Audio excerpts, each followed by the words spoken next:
Welcome. Potent Podcast, episode 28. Jay here with Trills this way. Yep. Yeah. What's up, bro? Chilling, bro. What's up with you, man? It's been a while, huh? So what's been going on around here since we've been gone? Did some stuff happen? A lot of stuff happened, man.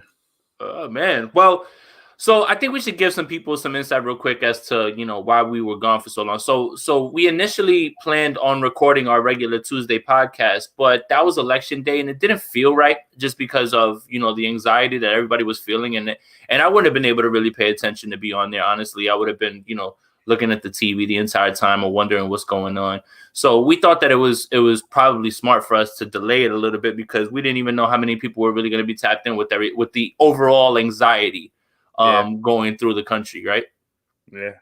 And you kind of seconded that. Like you were like, yeah, I don't know about this one. Yeah, like we should just chill, So and then last week, we just, we were really busy, but we're back.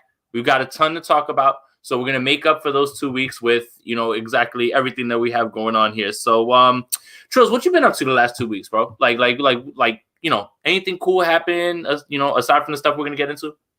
Anything cool? I can't say anything cool has really happened, man.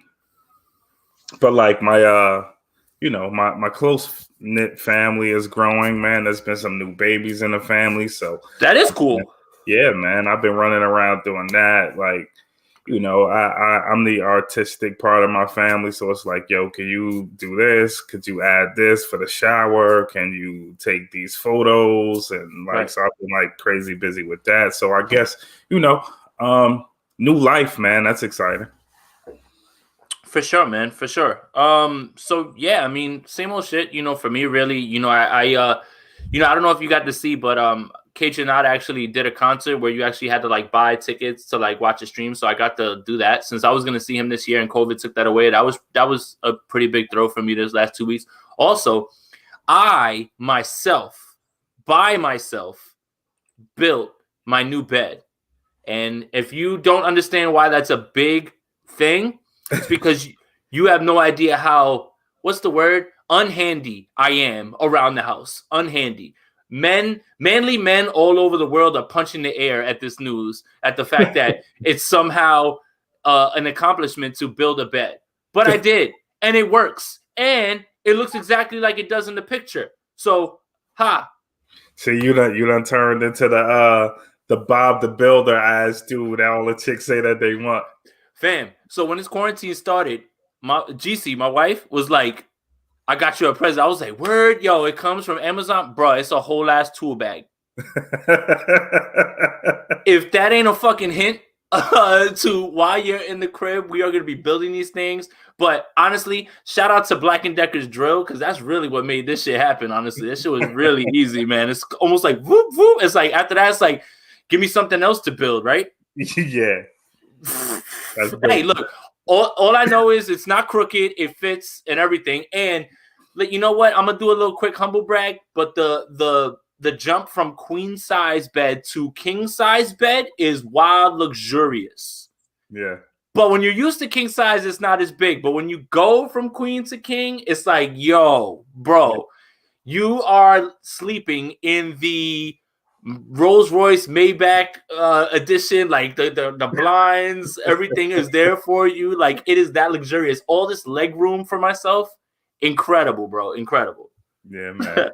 But yeah, I think that's it. Whatever. All right, let's get to the shits, man. Let's do it. Hey, yo, what the fuck? No. One more time. We got to turn that up. Hey, yo, what the fuck? So this morning, I wake up and I open my Twitter as I do every morning, right? And I noticed that there are circles that look just like Instagram stories. Twitter has added stories, aka fleets. I hate that name. Yeah. Is it because fleets and tweets? Is that what it is? Like, you can tweet and fleet. I hate it. It better not be that. Like, bro, we don't have to keep everything big aviation themed, right? Like, we could kind of kill that, but I mean, Yeah, I mean, well, if you call it a story, then you're ripping off Instagram's name, even though you're ripping Instagram, who ripped Snapchat, who ripped Vine, who, yeah, whatever. You know, Right. it's a butterfly effect. One rips from the other, and it all, and whatever. That's not even the right way to say it, but yeah, you know what the fuck I'm talking about. But yeah. So, you know, I woke up and I was just like, why? Right? Like, not that I'm not going to use it because I used it. You know, it's really just why? Like, why at this point? Add this there, right? And if you add it, you're adding it basically to say, we don't want you to be using any other apps. We just want you here. 100%. Yeah. So how do you feel about it? Because I just saw your first fleet, and I can see it already. I retweeted it already. Oh, I find it funny how on your fleet, or you fleeting, but you can't text me back. Like, I already can hear, like, you know, who says you can't hear tweets? I can hear those shits in my mind. Like, but I saw that you were using it. So, like, is it something that you're cool with? Because, like, you know, the outrage is going to happen no matter what. So, well, for me, right, you know, as a creator, and you can completely understand this, it's that, like, I have a whole set of people that rock with me on Twitter and a whole other set on IG. And I don't necessarily want the people on Twitter to come over to my IG, right? Based on the things I post there and how familiar people try to get with you and all kinds of stuff, right? But it's dope that I could hit them all with a little bit of something that I know they'll check into, right, on both of the apps. I'm not mad about it at all. Right. I don't, you know what? Honestly, that really saves me a ton of time. You know, the thing that I found that was weird about it is that, like, we were just talking about this offline, but, like, it's so true, right? So my Twitter is largely what? Football, 49ers, right? Mm-hmm. And it's doing really well with that. It seems that crowd doesn't want to hear anything about this podcast on here. Right. Yeah. The large amount of people that we get to, well, that I can get to listen to this podcast or support it are people that I know.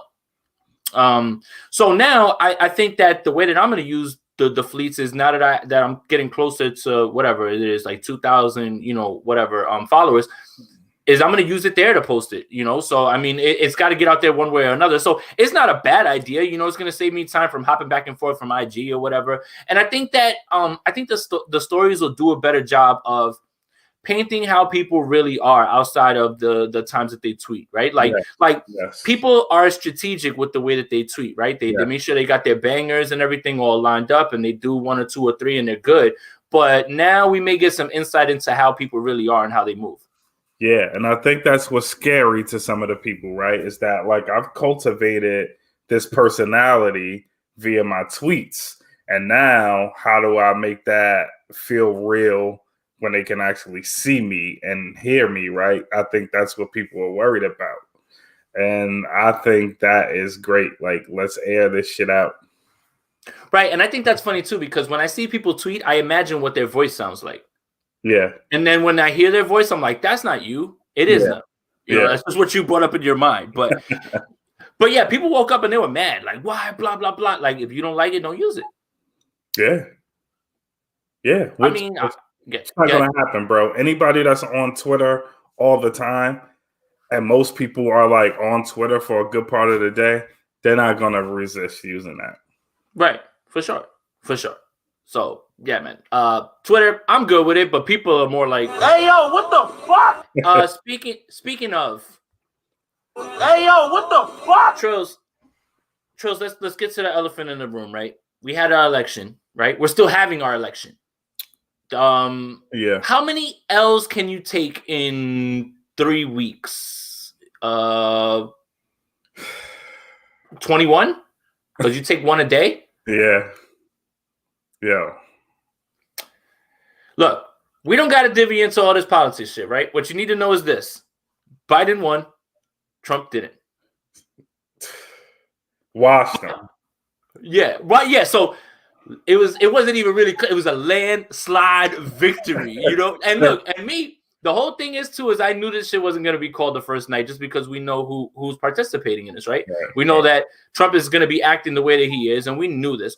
This is why I'm not outraged about it, because you knew it was coming. He was never going to give up willingly. He's not a man of grace. He's not a man of any sort of integrity. So he's going to do what he's going to do or whatever, and he's finding out very quickly how cold these streets turn when, you know, it's time for you to get your ass out, right? Yeah.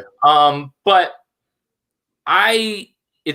it was like 4 days, 5 days, 6 days, 7 days. And me, I was just like, dude, recount every single vote 12 times, 14 times. Let you know, like I'm good with let him triple check, let him quadruple check, let him 10 times check.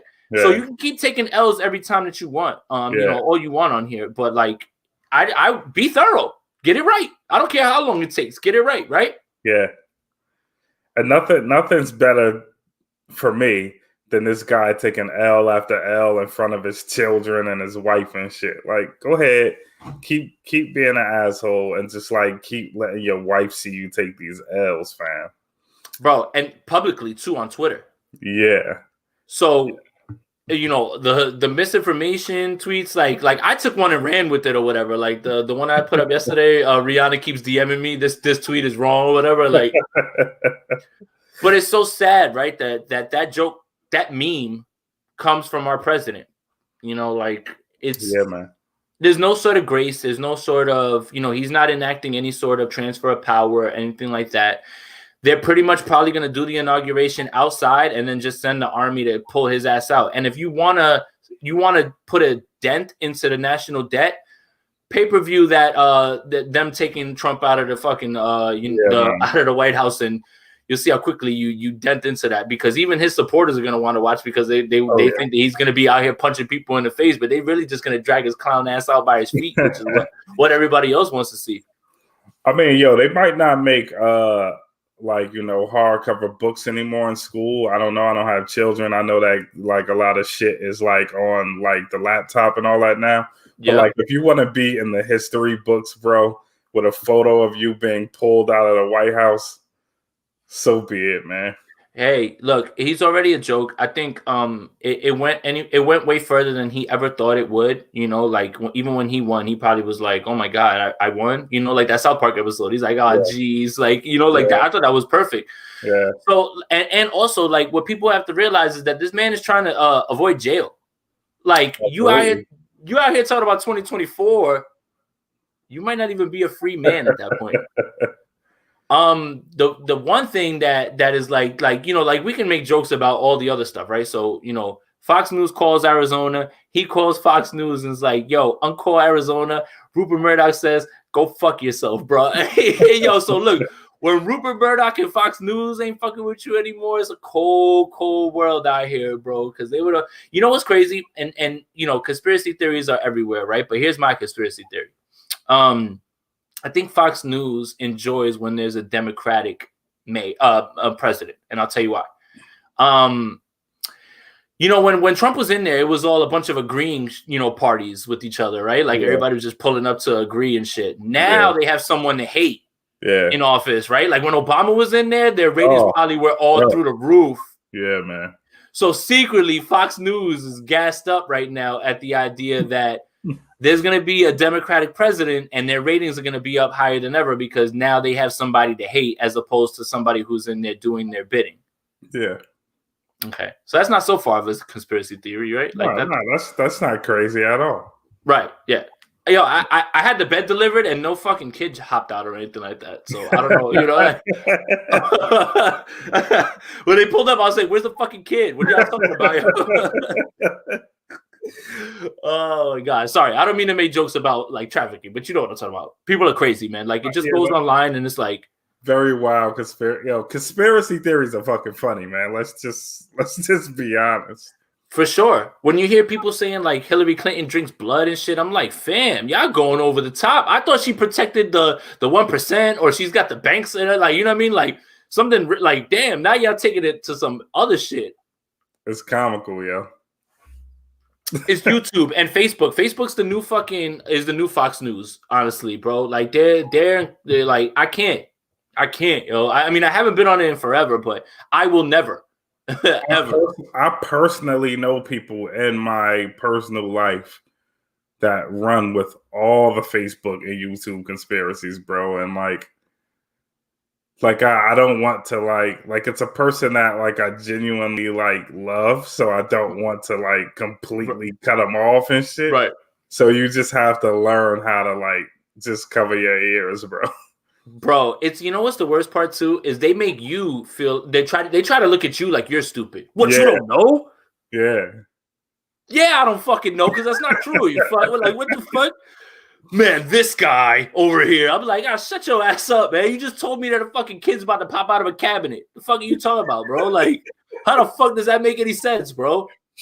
It's like as soon as you see a tweet or something like that, it's like, boom, got it, nailed it. Like you, like people, like reveal how stupid they are on a daily basis, man. It really just like is crazy to me.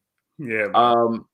So one good thing about all this election shit is we talked about it. Jim Carrey, as fucking Biden, he killed it. Kamala, Maya Rudolph, all that shit was great. This guy's Mike Pence, all that shit's great. Obviously, this guy's Donald, that's great. But it's crazy, right? So, like, SNL was completely aware of what's going on. So right after the election last time, SNL had Dave Chappelle. They were completely aware of what was going on, and they did it again, right? Yeah. And Friday we had a better, Friday we didn't really know. Saturday night when this finally came on, we had a better like idea and look at it, and I think we all kind of were in agreement, even though there was just like this like feeling of dread, just because we had already been through what we went through the last election and everything, and almost like we don't know what to expect because of this nut job, that there was like this sense of dread of almost like, oh man, we don't know yet. Like, so like, CNN and MSNBC are calling it, but I don't know, how they lean. So you even start to like have that doubt in your mind of like, how they lean, like they're not calling it. But when you see Fox News start to get on board, it's like, oh shit, like this might be true. But we had a good idea, right? So we kind of knew that Biden was going to win. So Chappelle comes back, and man, the monologue, man, it's something, I tweeted, the night of it that, Chappelle has a real chance, and this is really where the discussion is going. Chappelle has a real chance right now to end the GOAT conversation with his monologue. And I think Chappelle had input into the sketch with him, Uncle Ben and Aunt Jemima. Oh my God. We'll get to that in a minute. We're gonna fully get into that. I watched that shit like 2 or 3 times, man. I it's so fucking great. But Chappelle really has this way of like his comedy has evolved, and you can see it from stand-up to stand-up, and even through Chappelle. And then when he went away and when he came back, the social commentary has always been there, right? In the beginning, it was much more silly, and it was just kind of like sprinkled over, right? Sprinkle some crack on him, right? Like that's killing him softly, right? Right. The next one, it's a little bit more there, but he's still. I just watched For What It's Worth the other day. I just saw it on YouTube, and that's like he's over the top silly in that shit. But the commentary's in there as well too. Now he's at a point where the commentary's in there. You're learning something, and then when he connects it all together with the punchline, you laugh. But his comedy right now and where he's at, it takes you through a roller coaster. You go through laughing, you go through like the YouTube special. As soon as he brought up Kobe, that shit made me cry. Yeah. Like and you go through all these emotions now, and I feel like Chappelle has put to bed this GOAT conversation, I think, because 1, the longevity, 2, the evolution of his comedy, and 3, this is an important time, and he's still here, like as like the main look, and look, I caught heat. People were like, "What about Richard Pryor? What about Eddie Murphy?" I really don't remember them standing on the side on this side of history at this point with their comedy. You know what I mean? Like as heavy as Dave is. So that's another reason why I have to give it to him. But go ahead, tell me what you thought. No, I completely agree with you, man. There has been no one that has been as good as Chappelle for as long and has gotten better at stand-up. There's no one, bro. So yeah, I mean, that's no disrespect to Pryor and Murphy or Rock or the great comics. And but as you said, no one is doing what he's doing right now in this time and space. And it's just impeccable. Like people literally cry and laugh. And that's more than a talent, Yeah. You could like see that it's completely what he was ordained to do, bro. Yeah, man. and he's just in a spot where he's so important to us right now too. Like the importance of him, they're like getting back for the next election. That should just let you know right there. Yeah, man. It's it's something like even when he gets through his monologue, he starts talking about Chappelle show is on Netflix. He goes, I ain't get a dime for that shit or whatever. It's crazy. It's crazy to even think that, right? But we should talk about that real quick though. But we'll talk about that in a sec. Let's talk about that sketch, man.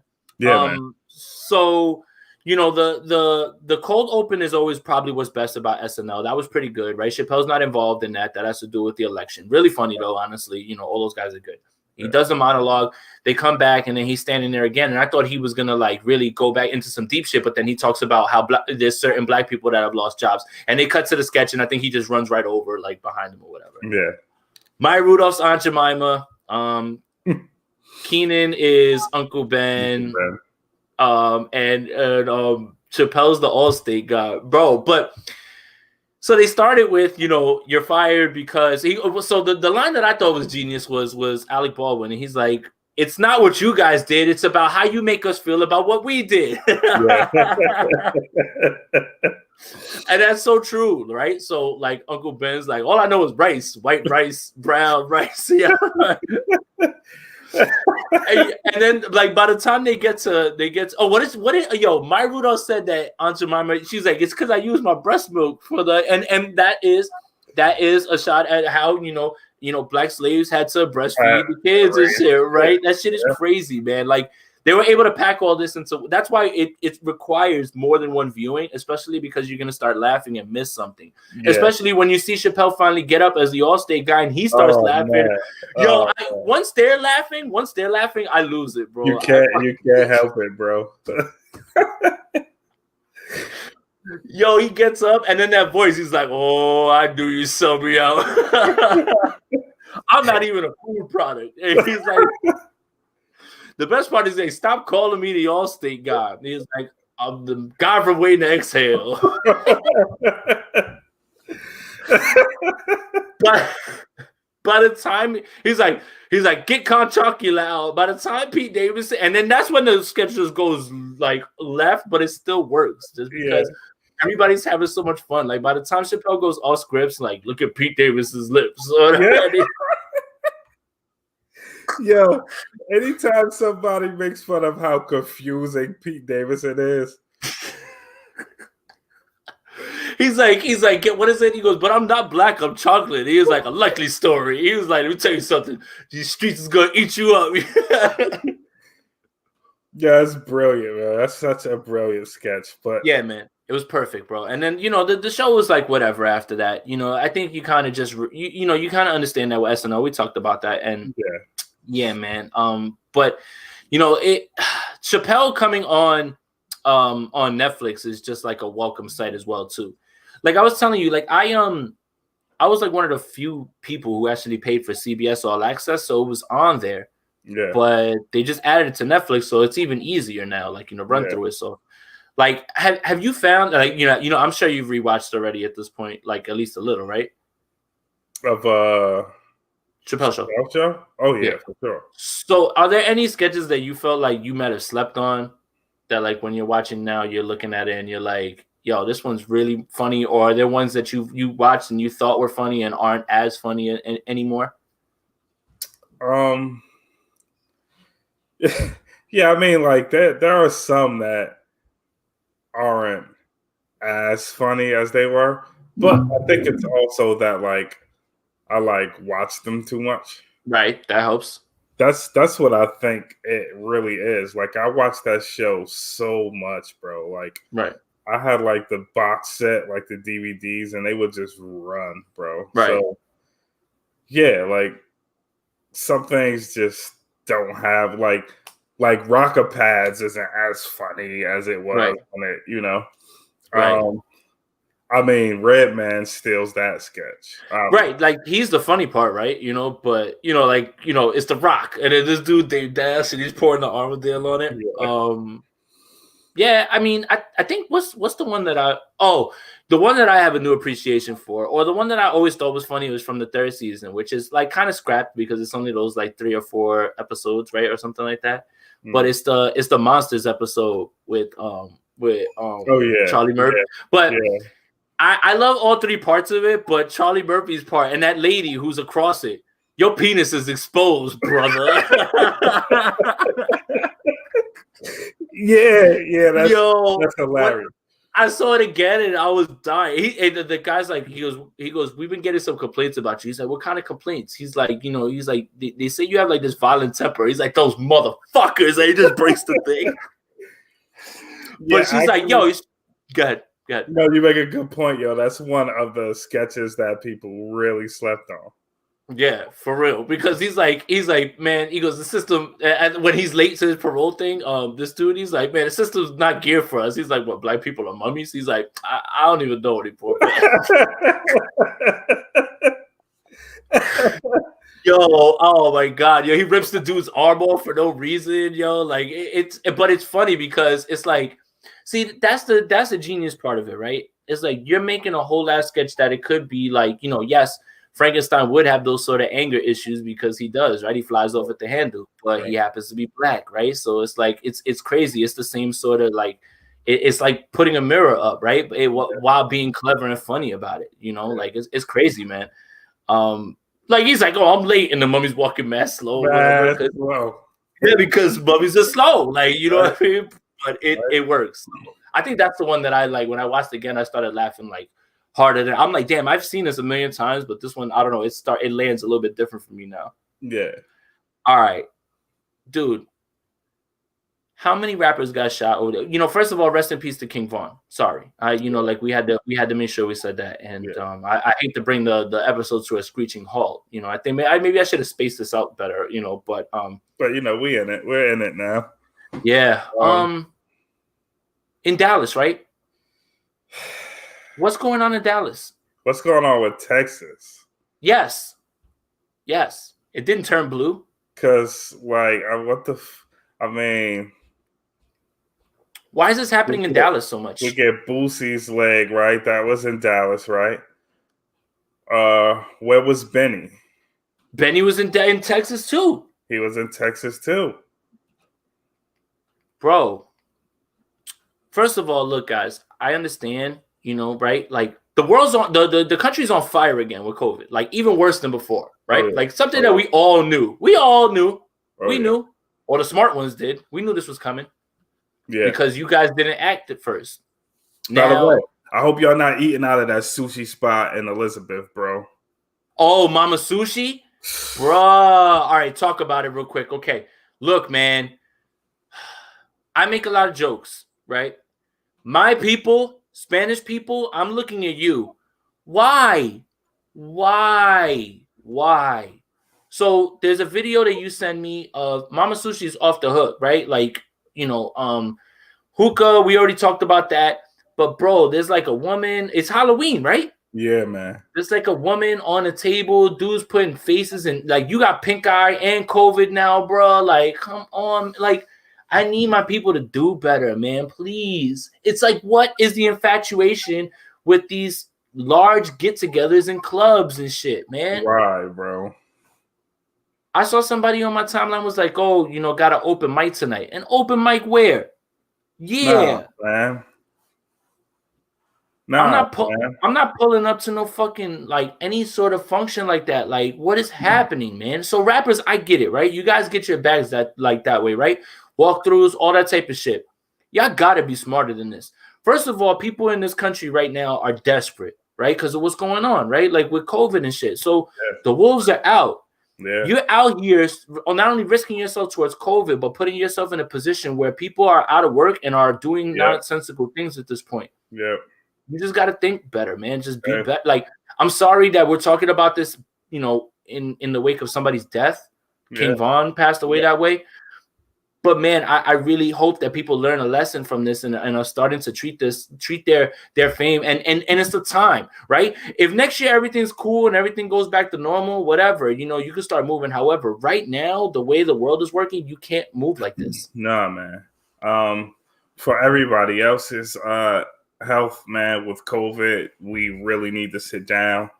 And with violent crime, with people not having jobs, not being able to move like they were able to before, And the holiday season coming up, it is not the time to be out moving however you used to. It's just not the time. You know, we joke a lot about Boozy, right? You know, but when you hear Boozy get shot, you hear anybody get shot. You don't want to hear that, man. Like that's not. No. And then and then hip hop's doing so well this year. And just to have it mired with this and have this as a look right now, it's just like it's sad, man. I hate it. Benny's good, Boozy's good. Unfortunately, King Von's not. And it's just like, man, the kid was so young. That's the worst part. It's like you look at the kid's age, and it's like, he's like, I was a teenager when he was first born. Yeah, he's a fucking kid, man. Yeah, man. It just sucks, man. Well, rest in peace, King Von. His music's gonna go through the roof now. Unfortunately, as it always happens. Yeah. But I need people to act better, man. I just need you to be smart, man. Just be smart at this point. I mean, for COVID and for like we said, like there's just people are hungry out here, man. And they're gonna do what they gotta do, especially people that are used to being in those situations, and now it's even more dire. Right. All right. Let's get out of the way of that one. All right.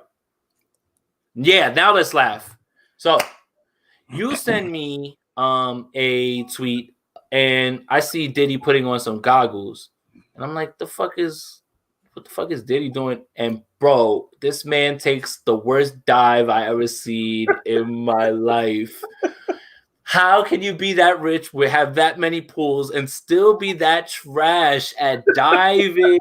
Yo, that is not Diddy's first pool, fam. That's his 188th. Oh my God. Talk to me. Yeah, the funniest part about Diddy's dive is he really put his hands out in dive position like he was going for it. Yeah. Bro, he looks like a kid who's just doing it just their first time to get it out the way. Yo, this man was like, like his arms were out, he crunched his legs in. You're supposed to dive head first, fam. Like I don't understand. Why did the legs come up, yo? Bro, so it got me to thinking. That was a horrible dive. But then we have archival footage of Hove's dive, and his shit was like he fell, like he got pushed in. Hove looked like he got pushed in.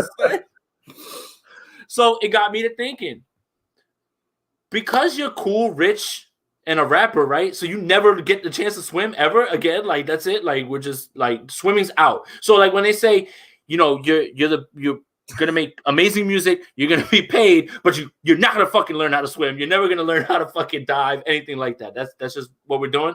It's just dead, bro. Bro. I can swim. I dive. I'm good. I'm good with it. I'll do that shit on camera anytime. You know what I mean? I'm good. Why can't y'all dive? Now the question becomes, whose dive was worse? See, Diddy's we get to see in video, so that really looks bad. Yeah. Whole shit just looks like he got pushed and somebody dipped off on him because he's like, oh, like he even got the face like, oh shit. Yeah. So I'll ask. Good. To see Hove's landing either. Like the landing changes it, yo. Like if you just took a shot of Diddy, like a snapshot, it might not look too wild, but like you see the feet come out and go in the water first, and that shit just makes it way funnier, bro. That shit got me mad because he put the goggles down and they did that bullshit. Just like, I'm like, what the fuck is that? Like, I think what gets me more mad is that you lined it up right. That's like somebody who's about to take a jumper, right? You about to take the jumper, you got this shit lined up, and then you just go whoop with the underhand out of nowhere. Like people will be like, bro, what the fuck was that? He started off like it was a track meet, like he was behind the block, like. And you know what? I don't know why. Don't call me crazy. I don't know why, but I expect Diddy to know how to dive and swim. I don't know why the fuck I do, but I expect it. What the fuck? There's a good chance he might know how to swim, but the diving part is not. That shit is out. What was that? Is my question. Is going to continue to be my question. But what's whose is worse? I think it has to be Diddy because it's a video, right? That's not fair. Yeah. All right, that's fucking awful, yo. Diddy, I'm gonna just need you to do better, bro. Like, what the fuck, man? What was that? It, yo? Maybe one of his kids filmed it. Maybe his bro. Or something. But you filmed it, and I'd be like, do that shit again. Don't do that. What the fuck, man? Don't do that. You don't care. You just like, here, Dad. Yeah, whatever. I got you. Like that's probably his intern who's probably scared to say something. Like, you know what I mean? I would imagine there is a guy that follows Diddy around and takes pictures of him in cool ways and shit, and he's probably not allowed to speak. Like he gets food and shit or whatever, but he's not allowed to speak to Diddy and none of that shit or whatever. Or he's not no eye contact, none of that.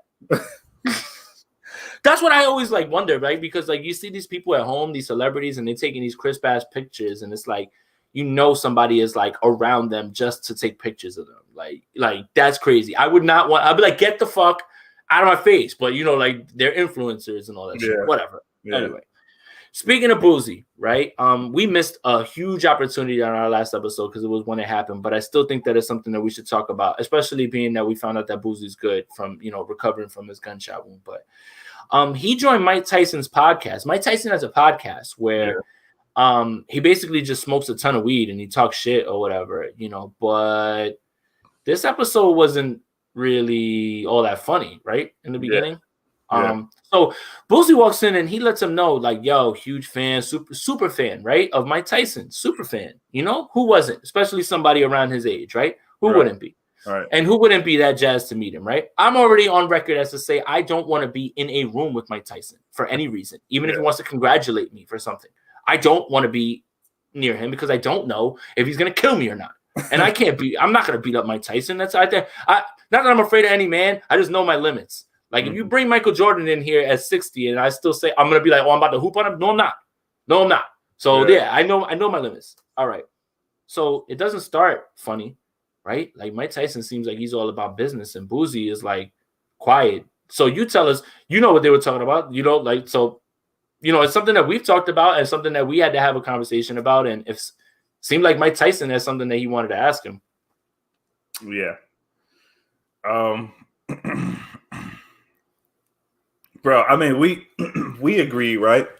Boosie was out of pocket for caring about even like, being in the business and in the Wade family business, right? Right. And criticizing a child and a child's preference of being who the child wants to be. Right. I think unanimously people agreed that was just like wild. Right. Wild, and you didn't have to say anything. Right? Remember how he starts that rant? I gotta say something. Dwayne Wade, you're going too fucking far. You don't have to say anything. And that was one of Mike's points to him. Mm-hmm. But go ahead, keep on. But I was going to say it's interesting to see, but it's kind of what you expect from Mike Tyson, right? Being the kind of guy that he is, being misunderstood his whole life, right? But he goes crazy. He's like, why did you feel like you had to say something? And he's straight up telling them, like, no, you didn't. Like, you didn't have to fucking say anything. And he's like, you don't care about people's feelings. Like, it's such. I think people that know Mike Tyson and followed Mike Tyson throughout the decades kind of know that he has that side to him, that caring, nurturing side. But it is different to actually see him articulate it and feel through it, right? And controlled, right? Like like that sort of calm is, so here's the question: if any other person but Mike Tyson is saying what he's saying to Boozy gets out of pocket and gets out of hand, right? But when Mike Tyson says it to you, he would probably get out of pocket, right? But when Mike Tyson says it, you see, like he was quiet, he was sitting there and he was listening and he was humble. And flat, and I actually admitted to it being, he really said, you know what, I should shut the fuck up sometimes. And he said, he goes, my mom said that to me. She called me and she's like, you don't have to say everything all the time or whatever. He was like, I understand I'm opinionated, but, and then he said, like, so basically, then it got into the conversation of, well, why does that bother you?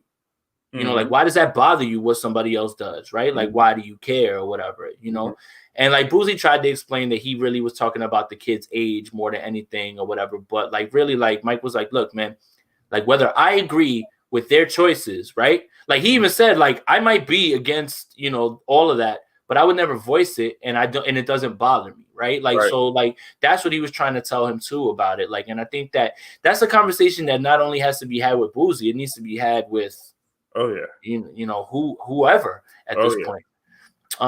But yeah, I mean, it was really telling, like, you know, the way that Boozy was acting, his body language was everything right there.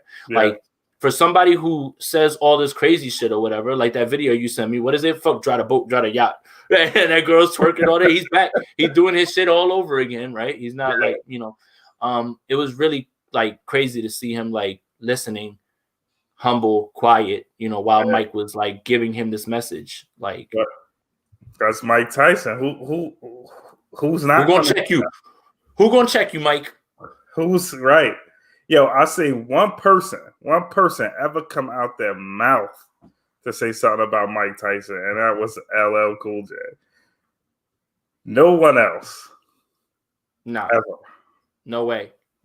But Mike, you know, like, you know, and Mike's, you know, like you said, Mike's been through a lot, so he's at a point in his life where he can have that conversation, and it comes from a place of like, yo, I done had it all, and I done blew it all, you know, like, I think people are fascinated with Mike too, especially it helps that he smokes weed now. I'm sure he's much more calm and shit. You know what I mean?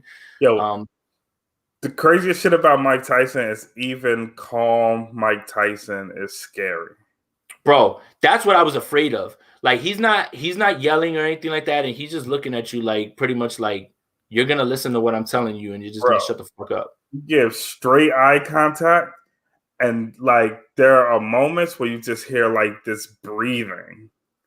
And it's like watching a fucking big cat or something. Just like he kind of was waiting for Boozy to get out of pocket, but I think Boozy didn't want to know. Like, Boozy knows, if you're a fan of him, then you know. If you're a fan of him, then you know you ain't about to fuck with him or whatever. Nah. Never. Yo, Mike Tyson could be fucking 80, bro, and I'll be like, I am not fucking with that man, yo, like at all. I mean, he's just a totally different man. Like that guy's mind is something very, very different. And I don't care how old he is. I do not want something to trigger that.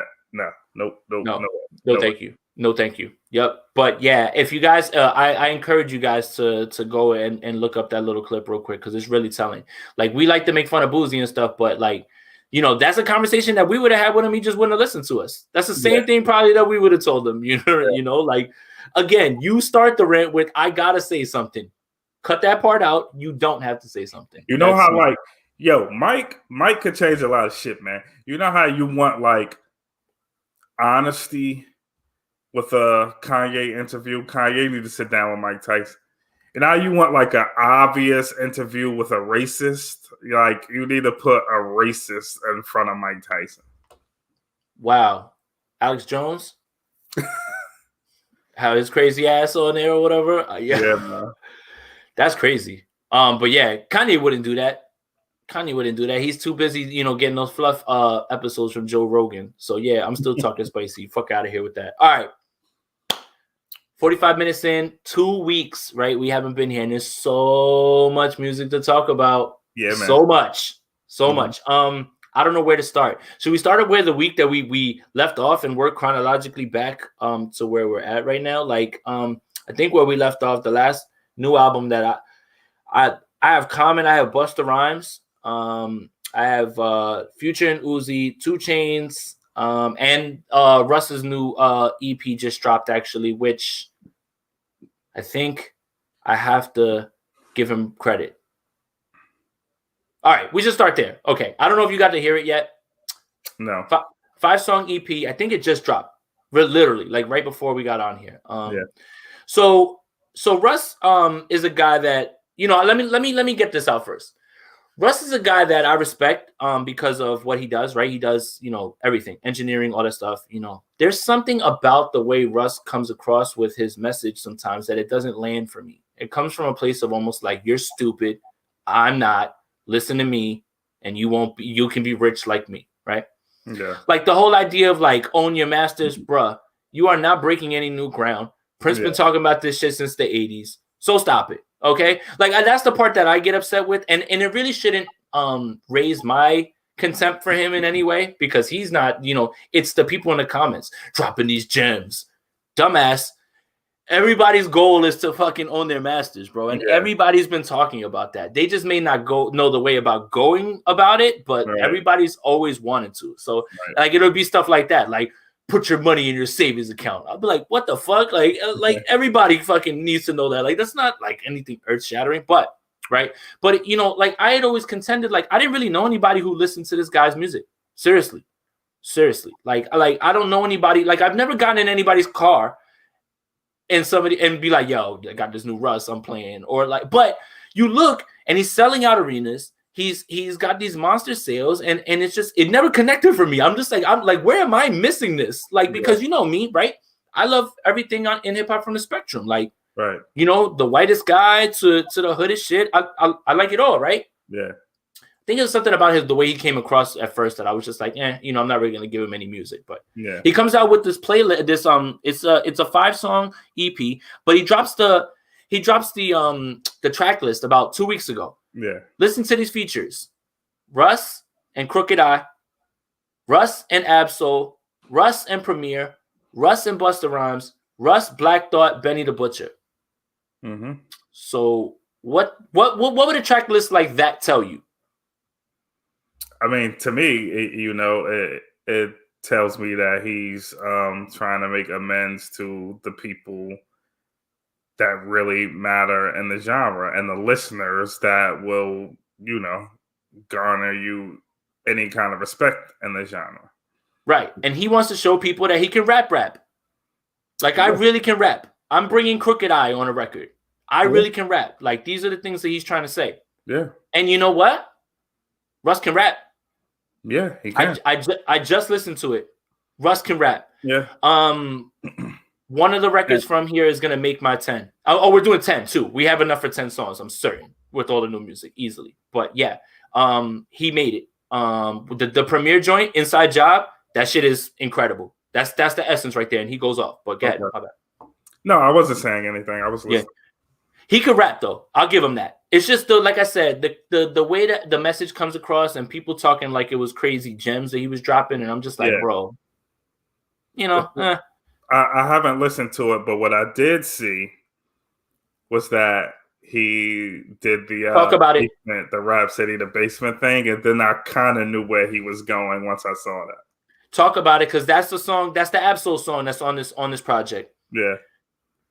So that right there is fucking genius. That's great. Yeah. That's great. That's a beautiful nod to, and now you know what era he's from. But then that also shows us, right, what we have been saying already, is that people are watching Griselda. And I think it goes back to what you said too, though. He needs to get respect from us, the guys who care about bars. Like that's what I think this is also too. Like, he's presenting his case that, like, okay, not all of my music is this. I tend to focus on, more mainstream music, where there's nothing wrong with that. That's just what you do. Mm-hmm. But you're also like, I need you guys to know that I can rap, and I rap really well. Like, right. And I think that's what this is too. Like, I need you guys to know that. And then, because it's Busta was on the Drink Champs, right? And it was like, and I'm not gonna lie, there was a few things on it that I really found that was interesting. And he said that because they were asking about messages, and we'll get to his album, I guess, next. This is a good segue, right? Mm-hmm. He said about messages in albums, and he goes, first of all, there's no man in this world that likes to be preached to. He goes, that's why, he goes, if you notice, when I do projects, I give you the club shit, I give you the banger or whatever, because I want to draw you in. He goes, and when I draw you in, he goes, that's when I can give you the message on the album. He was like, I'm not force feeding you nothing. He goes, I give you something that you like, and then you come to the table and I can give you what I want to give you or whatever. Mm-hmm. So that's what I think what Russ is doing here. It's like, okay, now these guys that are listening for the bars are listening, and now they're going to come and check my shit, and he has a way of raising himself and also raising his level of respect, because that first verse that he drops again with Crooked I is on fucking par. Like, wow. I was like, okay. I was like, this kid's rapping. So that's dope. So, and then, Busta had another one that I wanted to talk about, and then we'll get into the album. I wanted to get your opinion on this, because this one kind of rubbed me the wrong way. He said that to be in his circle, like you need to be able to, like if I call you, you need to pick up the phone immediately. Like there's no way that you're not getting back to me ever. Like if it's 5 minutes past that I text you or whatever, then I don't need you in my circle. Because best believe that if you call me at any time, I'm gonna pick this up. Like I get what he's talking about. Yeah. But let's just talk about how life actually works and why this is wrong. This take is wrong from me. Bro, sometimes I'm asleep. Sometimes I don't want to talk to anyone. Yeah. Nobody. My parents will call. My parents will text. I won't answer. I don't feel like talking to anybody. This idea that I need to be on call for you isn't how friendship works. Yeah. If it's an emergency, then make sure you explain that and I'll get back to you or whatever. Or, but like if I just see a missed call and I'm not running back right then to call you. Yeah. Yeah. I ain't on your time, bro. Like, you know what I'm saying? Like, I don't know. Like, I get what he's trying to say about loyalty and everything, but I know people like that. I know people that have that sort of like, yo, I text you and you didn't hit me, bro. Yeah. Sometimes it happens, bro. Like nobody, but go ahead. I'm sorry. No, I mean, I hope he had like a better, I hope he was thinking something different in his head. I hope he was thinking like, if this is a habitual thing with you and me, then maybe I need to scale it. Well, he does say, okay, so he did say that too, right? He's like, you keep doing this or whatever, then I know what it is. So then, yeah, I should also say that as well too. Like, I don't want to take that out of context either. Because that's kind of understandable, but I mean, like on some every time shit, like I gotta be like on top of your shit. Now that's a little wild. Like, what you hitting me for? Like, yo, I need another gold rope chain. I'll be like, the fuck? I don't know. Like, what am I gonna do for you, Bus? Like, how do I fit into the equation, Bus? All right, no, all right, but yeah, that honestly, this is like promoting another podcast, but whatever. Like, I saw the clips on, and I got to see a lot of what he was saying, and he, Bus is an awesome dude, man. Like, he really is, man. Like, when you listen to him talk and shit, I just didn't agree with that part. I was like, you know what I mean? But if you got my number and you text me, we'll chop it up. But sometimes I don't answer. Sometimes I'll be asleep. I'm on my bum ass PS4 while everybody got a 5, and All right, but let's talk about the album. I know you're a big fan, so go. I mean, this is great, man. This is one of the instances where like the part 2 actually sounds like a part 2, and it's amazing that it's been this long and he managed to connect the dots on this. Like it feels like 98. It feels like that time in Busta's life, and it's dope that he keeps continuing his into the world, his destruction. Oh yeah, his science. It's really cool to see, man. This is a really refreshing project, bro. That's the other thing that he said on there too. Is like he goes back when I was making like this shit, like, and I was talking about what was gonna happen to the world. He goes, some of that shit started to happen, like for real. And he was like, so when I draw you in with the bangers, he goes, it's because I'm trying to tell you something. He's like, you know what I mean? Like, I'm seeing it or whatever. So it's really funny that you brought that up too or whatever, because it's crazy, right? Like all that shit sounds like conspiracy theories, right? He goes, so he says the way that you think make people go crazy is you call things conspiracy theories. He's like, when they getting close to something. He's like, when they're getting close to the truth, you just like tell them it's a conspiracy theory or some shit. There's truth to that. There's truth to sometimes you kind of are on course with speaking something that's true, and people do like to make you appear crazy to, stop people from following and trying to reverse that. Right, that's gaslighting, right? That's exactly what that is, right? Pretty much gaslighting, yeah. And when you come from, I mean, this is from 5% teachings, right? So you watch Black Muslims go through this, you watch Black Panthers go through this, you watched civil rights leaders go through this, right? You're painted to be crazy. So there is truth in that.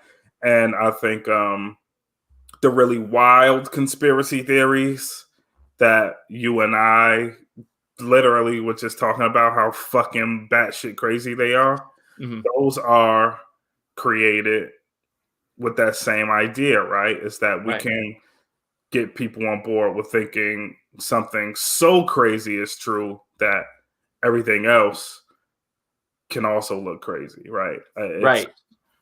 It's like once you catch a person in a lie, nothing that they ever say again can be taken as truth, right? So like if you can say, look at this crazy conspiracy theory, once something's labeled that, then it's like it's automatically in that space of like unbelievable.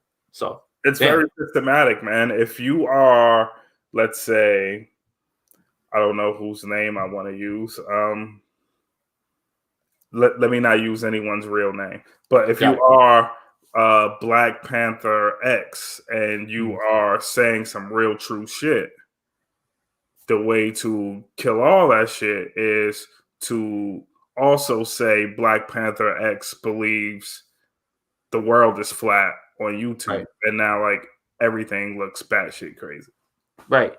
Man, that was deep right there. Like we're going down the rabbit hole here. But yeah, man, this is a missing part of Busta Rhymes' story. I think people don't realize that Busta has in all of his albums something a little more deeper than being the row dragon and having like these crazy beats and screaming.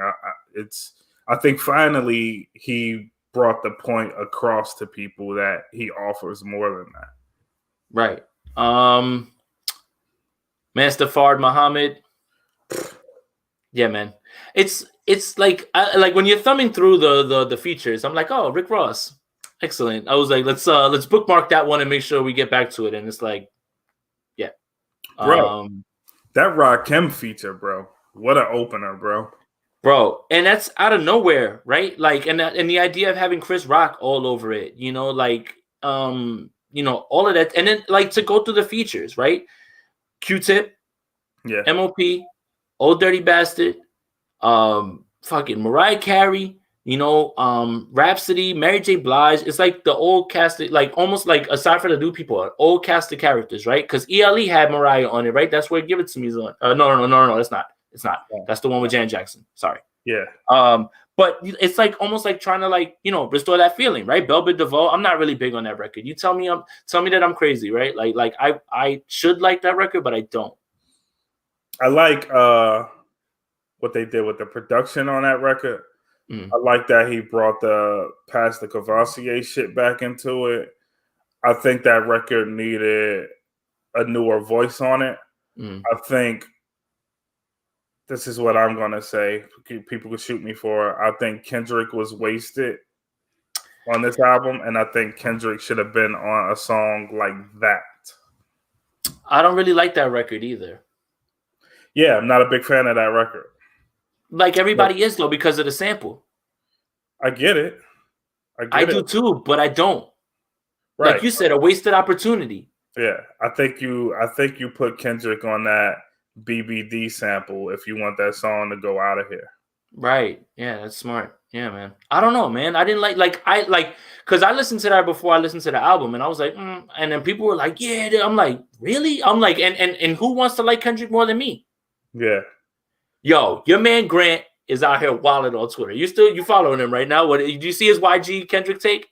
No, I missed it.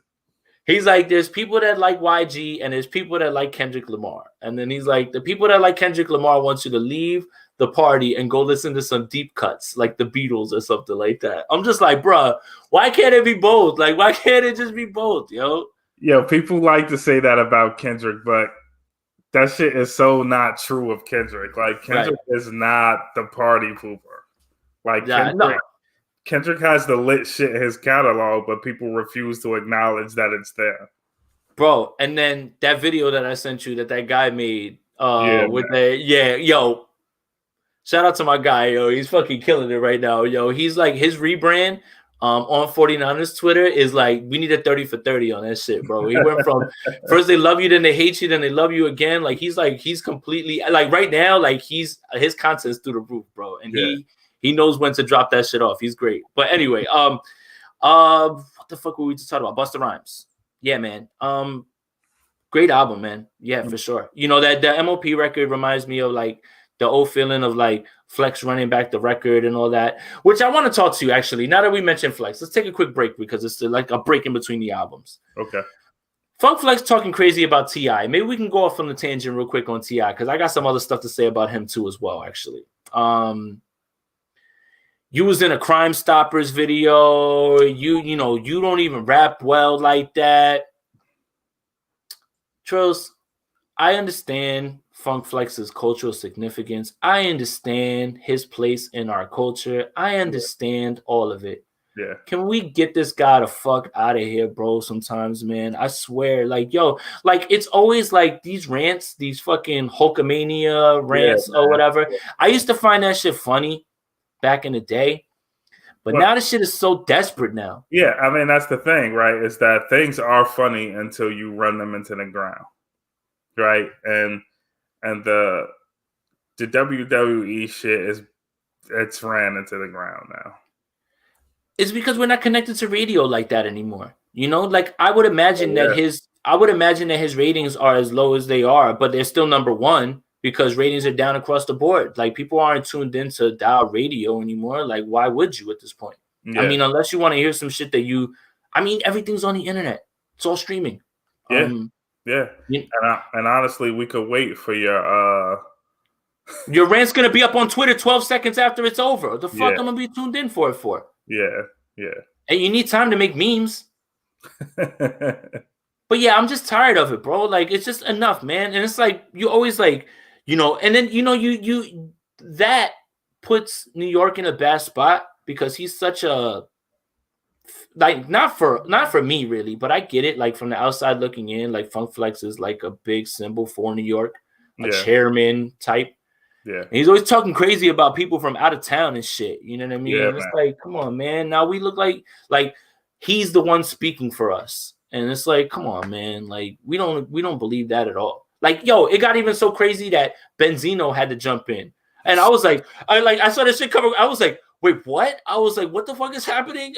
And he was talking about like, he was like, yo, Flex. He was like, you don't have no position to speak on anybody who's ever done some gangster shit because you ain't never done no gangster shit. And he goes, the only time that you ever did was when you hit your wife.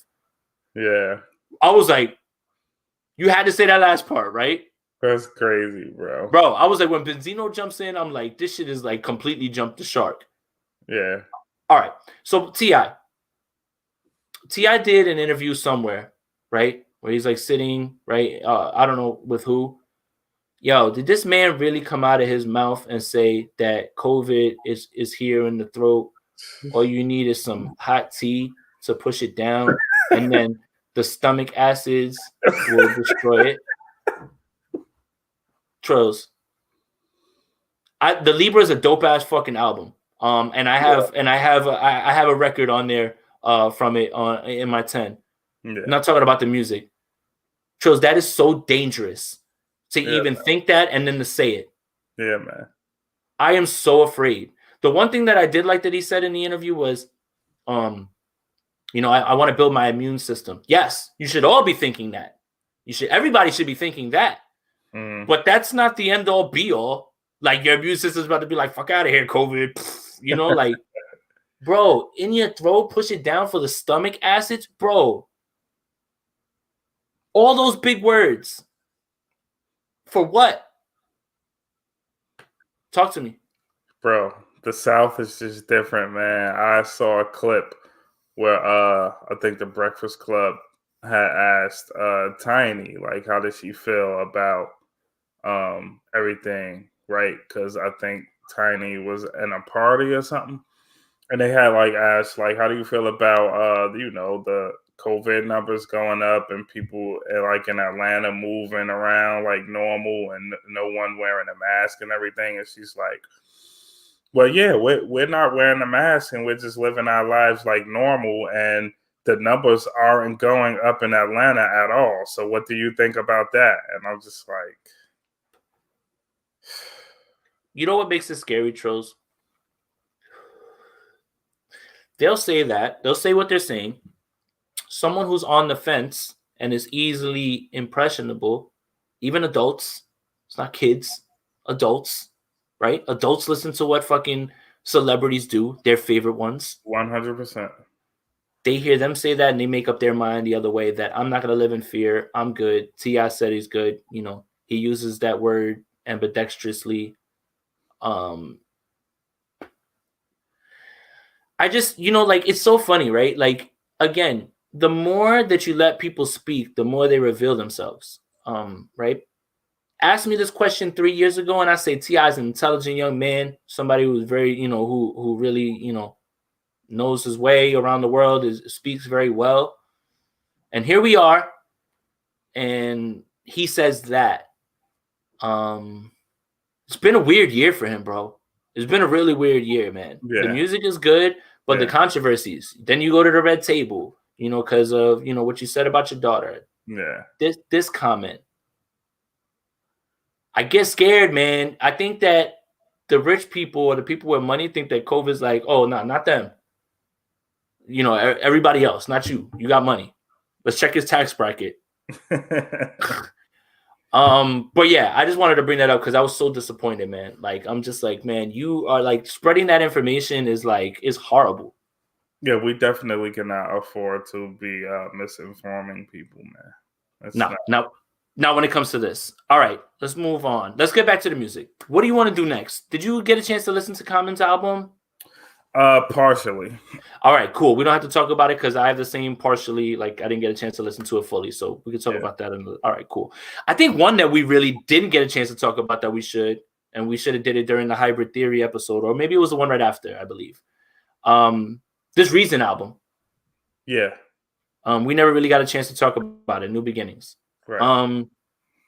I slept, and through one listen, I was like, oh wow. Yeah. So I think now we need to start talking about, like, where does Reason slot now in TDE, in the hierarchy? Where is he now? Because this is a really great project. Mm-hmm. 2 records on here are in my 10. Okay. And I think we need to start shuffling some guys around, right? So talk to me. What do you think about the album? Really good album, man. Yeah, that's a good question, man. That's a good question. I hadn't thought about it yet. I think we know 1 and 2, right? I think what we're talking about now is we're talking about who's behind Kendrick and Q. Like, who's the third guy, right? Because Q's got it because he continues to put out bodies of work and he remains the guy who's, like, higher in stature, for sure, right? Like, we could say that. For sure. Although I personally like Rock. Rock. All right, that's a good discussion. So that's who I was gonna say. Like, is the 3? It's like, okay, so for 3, so for you would have Schoolboy, Reason, and Absol probably jockeying, and do we throw SZA in there? Do we? I mean, I think you have to, even though she's not a rapper, but she's TDE. If we throw her in with TDE signees, she's second then, I think, right behind Kendrick. Yeah, man. I mean, SZA's body of work is great, man. Right, and her stature is too big to ignore. Yeah. So I think she's second. Yeah. So I've got Q. Then I've got Q3, and you've got J Rock 3. Why is that? Tell me about that. I just like Rock's albums, man. And I fell in love with Rock's work from the album that had like a lot of us saw Kendrick first. Right. The Hood Gonna Love It joint, right? Yeah. And I wasn't even a Kendrick fan yet. Right. Me neither. I just really, really like J Rock's message. I like shit, the more gangster it is. Yeah, he is. Because I feel like, so Q is like that. but I feel like J-Rock is more like in your face with it, if that makes any sense. Like I'm even trying to figure out what I mean here when I say this. I think how do I let's use a tribe word. Okay. Schoolboy Q was a little more abstract in the way he delivers. Okay. His hood. Right, like he's a little bit on some fly shit a little bit more. Yeah. Okay, cool. There. Perfect. Yeah. That's what we'll say. Okay. Yeah. For me, like I've thought this a few times. Like a dream collaboration, and I mean like a project, not just a song, like a project would be J-Rock and Gibbs. Like that would what, together joint? Yes. Mm-hmm. I need that. Okay. That's how much I like J-Rock. Damn. But Q is super fucking dope, and I can't really say I drop him below. It's like a tie thing for me. I don't really like either one of them better than the other. Yeah, I mean they're interchangeable. I can see the argument for sure. Yeah, like one of them will release an album. I would have said Q before J-Rock released his last album. Okay, right after Crash Talk. Crash Talk, see, that's my thing too, and that's the reason that I have Q up is because I feel like Crash Talk was just like nobody talked about that album, how good it was. Yeah, because it was pretty much like all fire, like the entire album. So like I feel like it wasn't discussed in that way. Like it kind of just flew under the radar for whatever reason. No, it did. It did. I think I don't know. Maybe I hate to say this, man. I don't want to say that, man. What? I'm starting to feel like the Ye features are staying in people's work, and it's like distracting people from paying attention to how good they are. Because they led with that. Like they really led with that. Oh, but that's not Crash Talk though. That wasn't on Crash Talk? No, that's you talking about okay. That one, like that Kanye feature?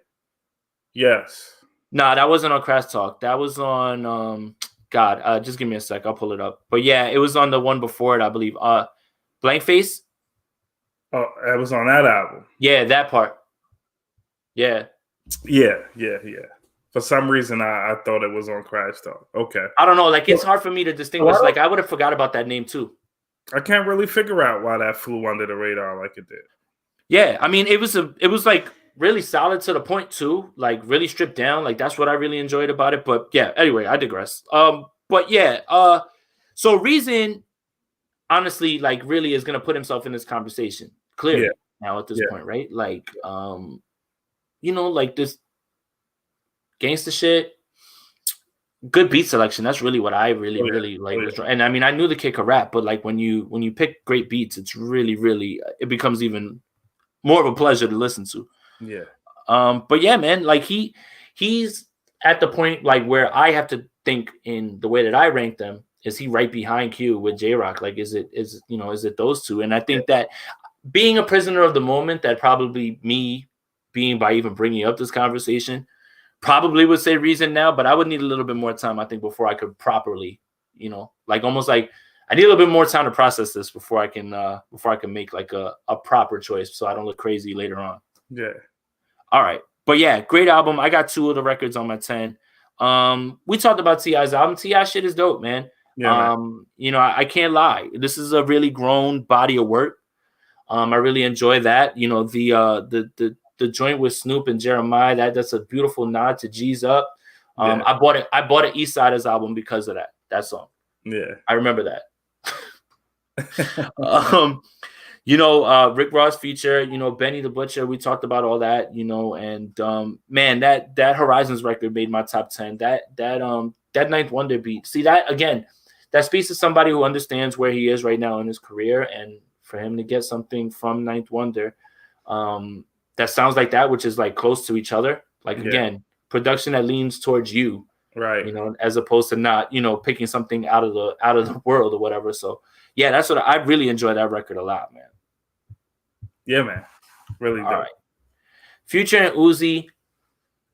Yeah, man, I don't know. Dare I say, I'm getting tired of Future now.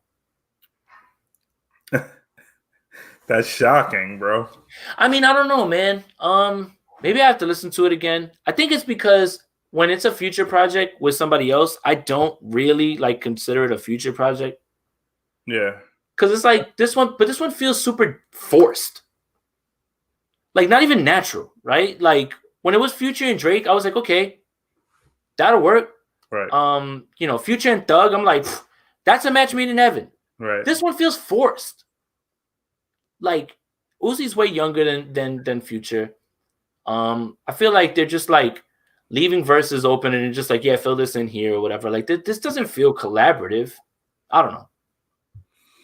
I mean, I don't think it comes to that point, right, where you have to kind of you have to acknowledge and realize, like, just because like it's a trap sound, right, doesn't mean that it's going to meld well every time.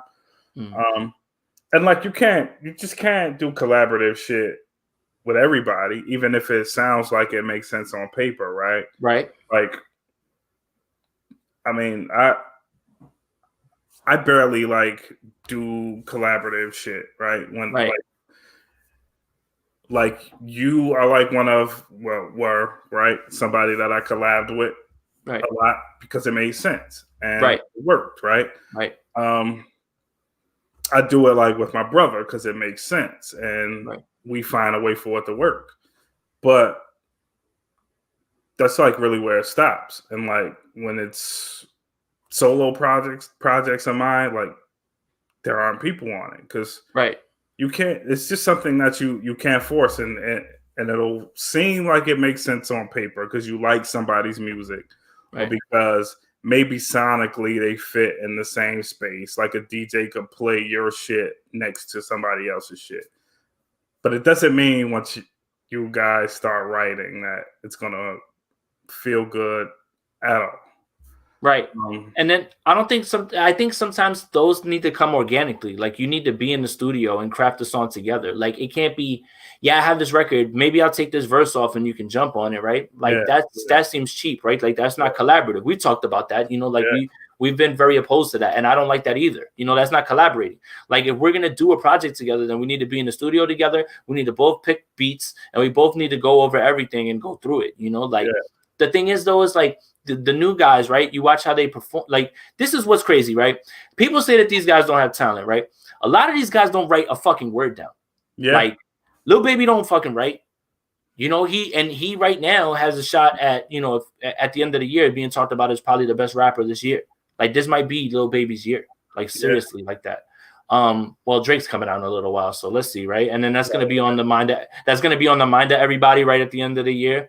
But what Lil Baby has done this year should not be discounted at all. Like, for him to be, quality control and be as big as he is and have the #1 album in the country that many weeks with a rap album, that's really big. But he doesn't write. A lot of these guys don't write. So when people say that these new dudes aren't talented, are you fucking kidding me, man? Like even if you don't even think that those lyrics are up to your standards, the fact that he can come out with all of that right there or whatever with the exact harmony and all that shit, like and the melody and all that shit, you know how hard it is?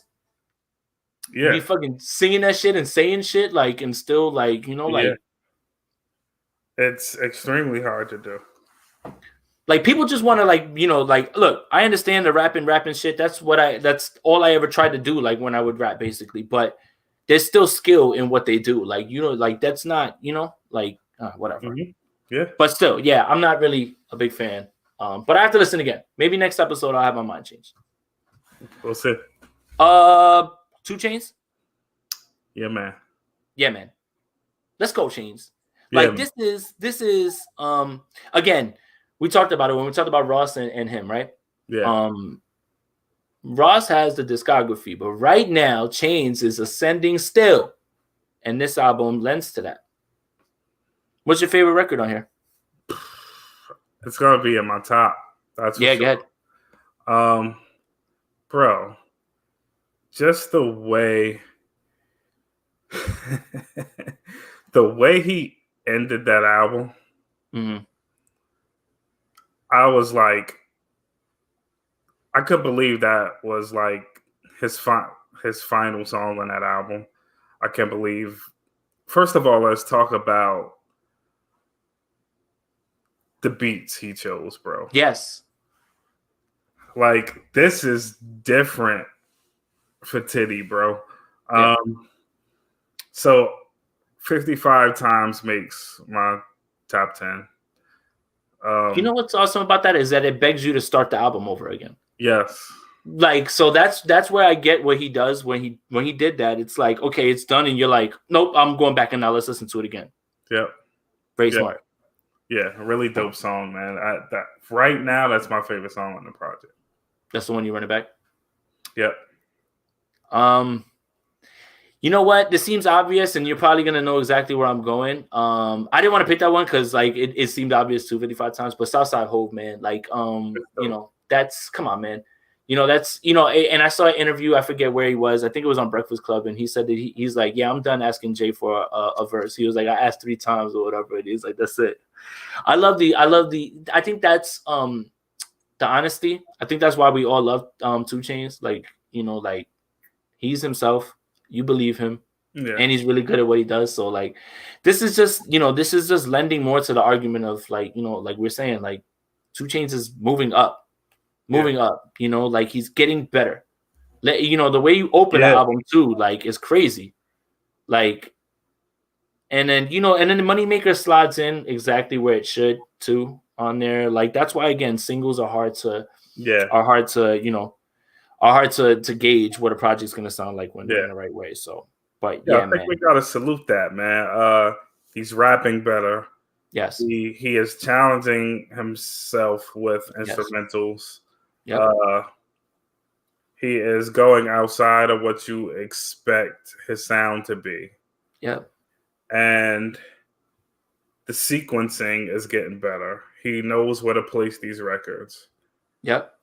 And he's throwing, little skits and shit in here to bridge songs together. He like really, really gets it, man. And getting better with each album. And that's shocking. It's not shocking, but people, you expect at where he's at in his career, right? Right. To just coast because people do that. And he will not do that. Right. And yeah, I mean, how do you get better at this age? At this point in your career, right? Yeah. And I think that it should be a lesson to everybody that this isn't as like, I've been doing this for how many years, that you never stop evolving. You never stop learning. Yeah. Right? Like, it's easy. Like, as soon as you stop learning and that's it, like, then you don't care about this shit no more. So it's like, he's doing a great job of continuing to, like, he's entertaining. Yeah. But the music is foolproof. Like, he's not just an entertaining personality that we're just like, oh, whatever. Yeah, he raps. It's like 2 Chainz is at the top of the game right now when it comes to like whenever he puts out a project at this point right now. Yeah. And probably this is not the best he's ever going to be. Like, I really feel like we're going to get like we might one day like get that real serious bona fide classic out of 2 Chainz. It's just, and then the thing is too, is I love how the different sounds, right? Pretty Girls Love Trap has a sound. Rapper Go to the League has a sound. This album has a sound. But there's never anything that's really, the only thing that's constant is 2 Chainz. It's not all the same, it's not all the same sounds and everything as well too, man. He's just, again, like, people that were born to do it and effortless, right? Effortless. Like, I just feel like, he just goes in there and he just does it. And this, that's something that you can't teach. You can't teach that with everybody. Not everybody has that. Even the really good guys, I don't feel like they're effortless all the time. He's effortless. Definitely. All right. I think that's it. Do we have any other albums in this time that we want to talk about? Food Villain. Did you get to listen to Alk? We talked about that one already. Yeah, we did. Yeah. Yo, I know you hate this, man, but did you? How? It probably was hard for you to do. But did you just completely skip that? The Kanye record? Nah, that K-Slay video, man. All right, no, let's talk about it. I can't make it through the whole thing. All right, so look, so let's give the people some context, right? So Trill sends me a video, right? And it's DJ K Slay, right? He had one of these before, right? 25, rolling 25 deep, yeah. Rolling 25 deep. 25 New York MCs and rapidy rap, right?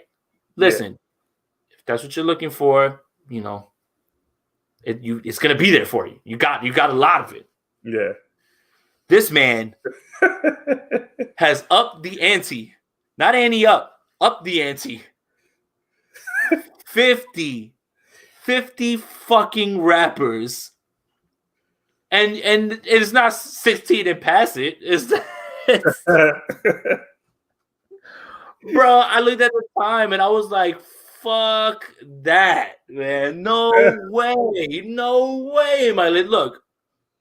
Staunch lover of all things barific and bartastic and filled with bars. But no, thank you. I don't have time for that shit. Who the fuck has time for that, bro? How do you even vibe to a song that long? It's like 20 minutes, yo.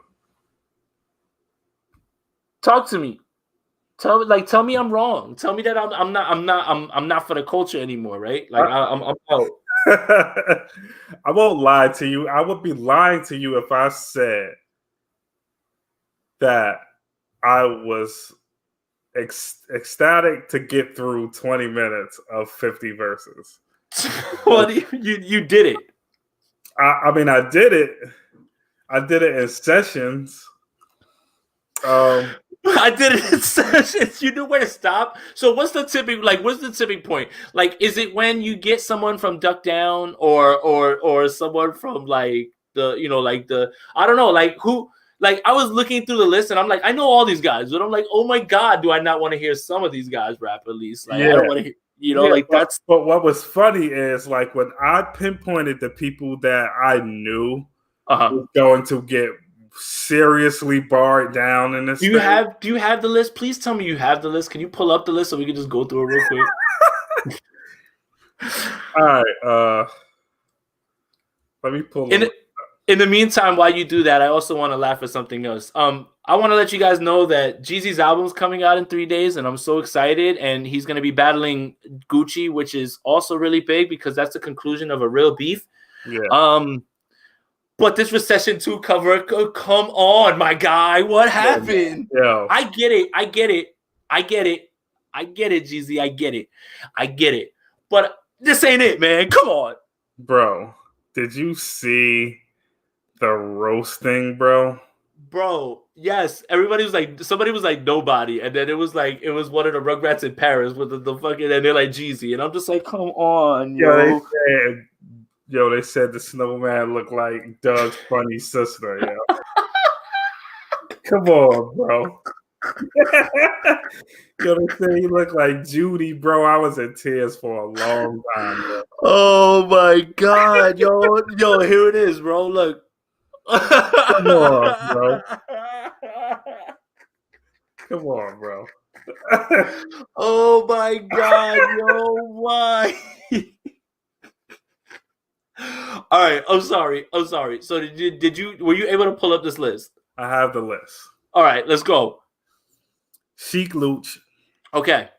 Styles P. Let's go. Benny the Butcher. Let's go. Bun B. Let's go. Ghostface. Yup. Raekwon. Yup.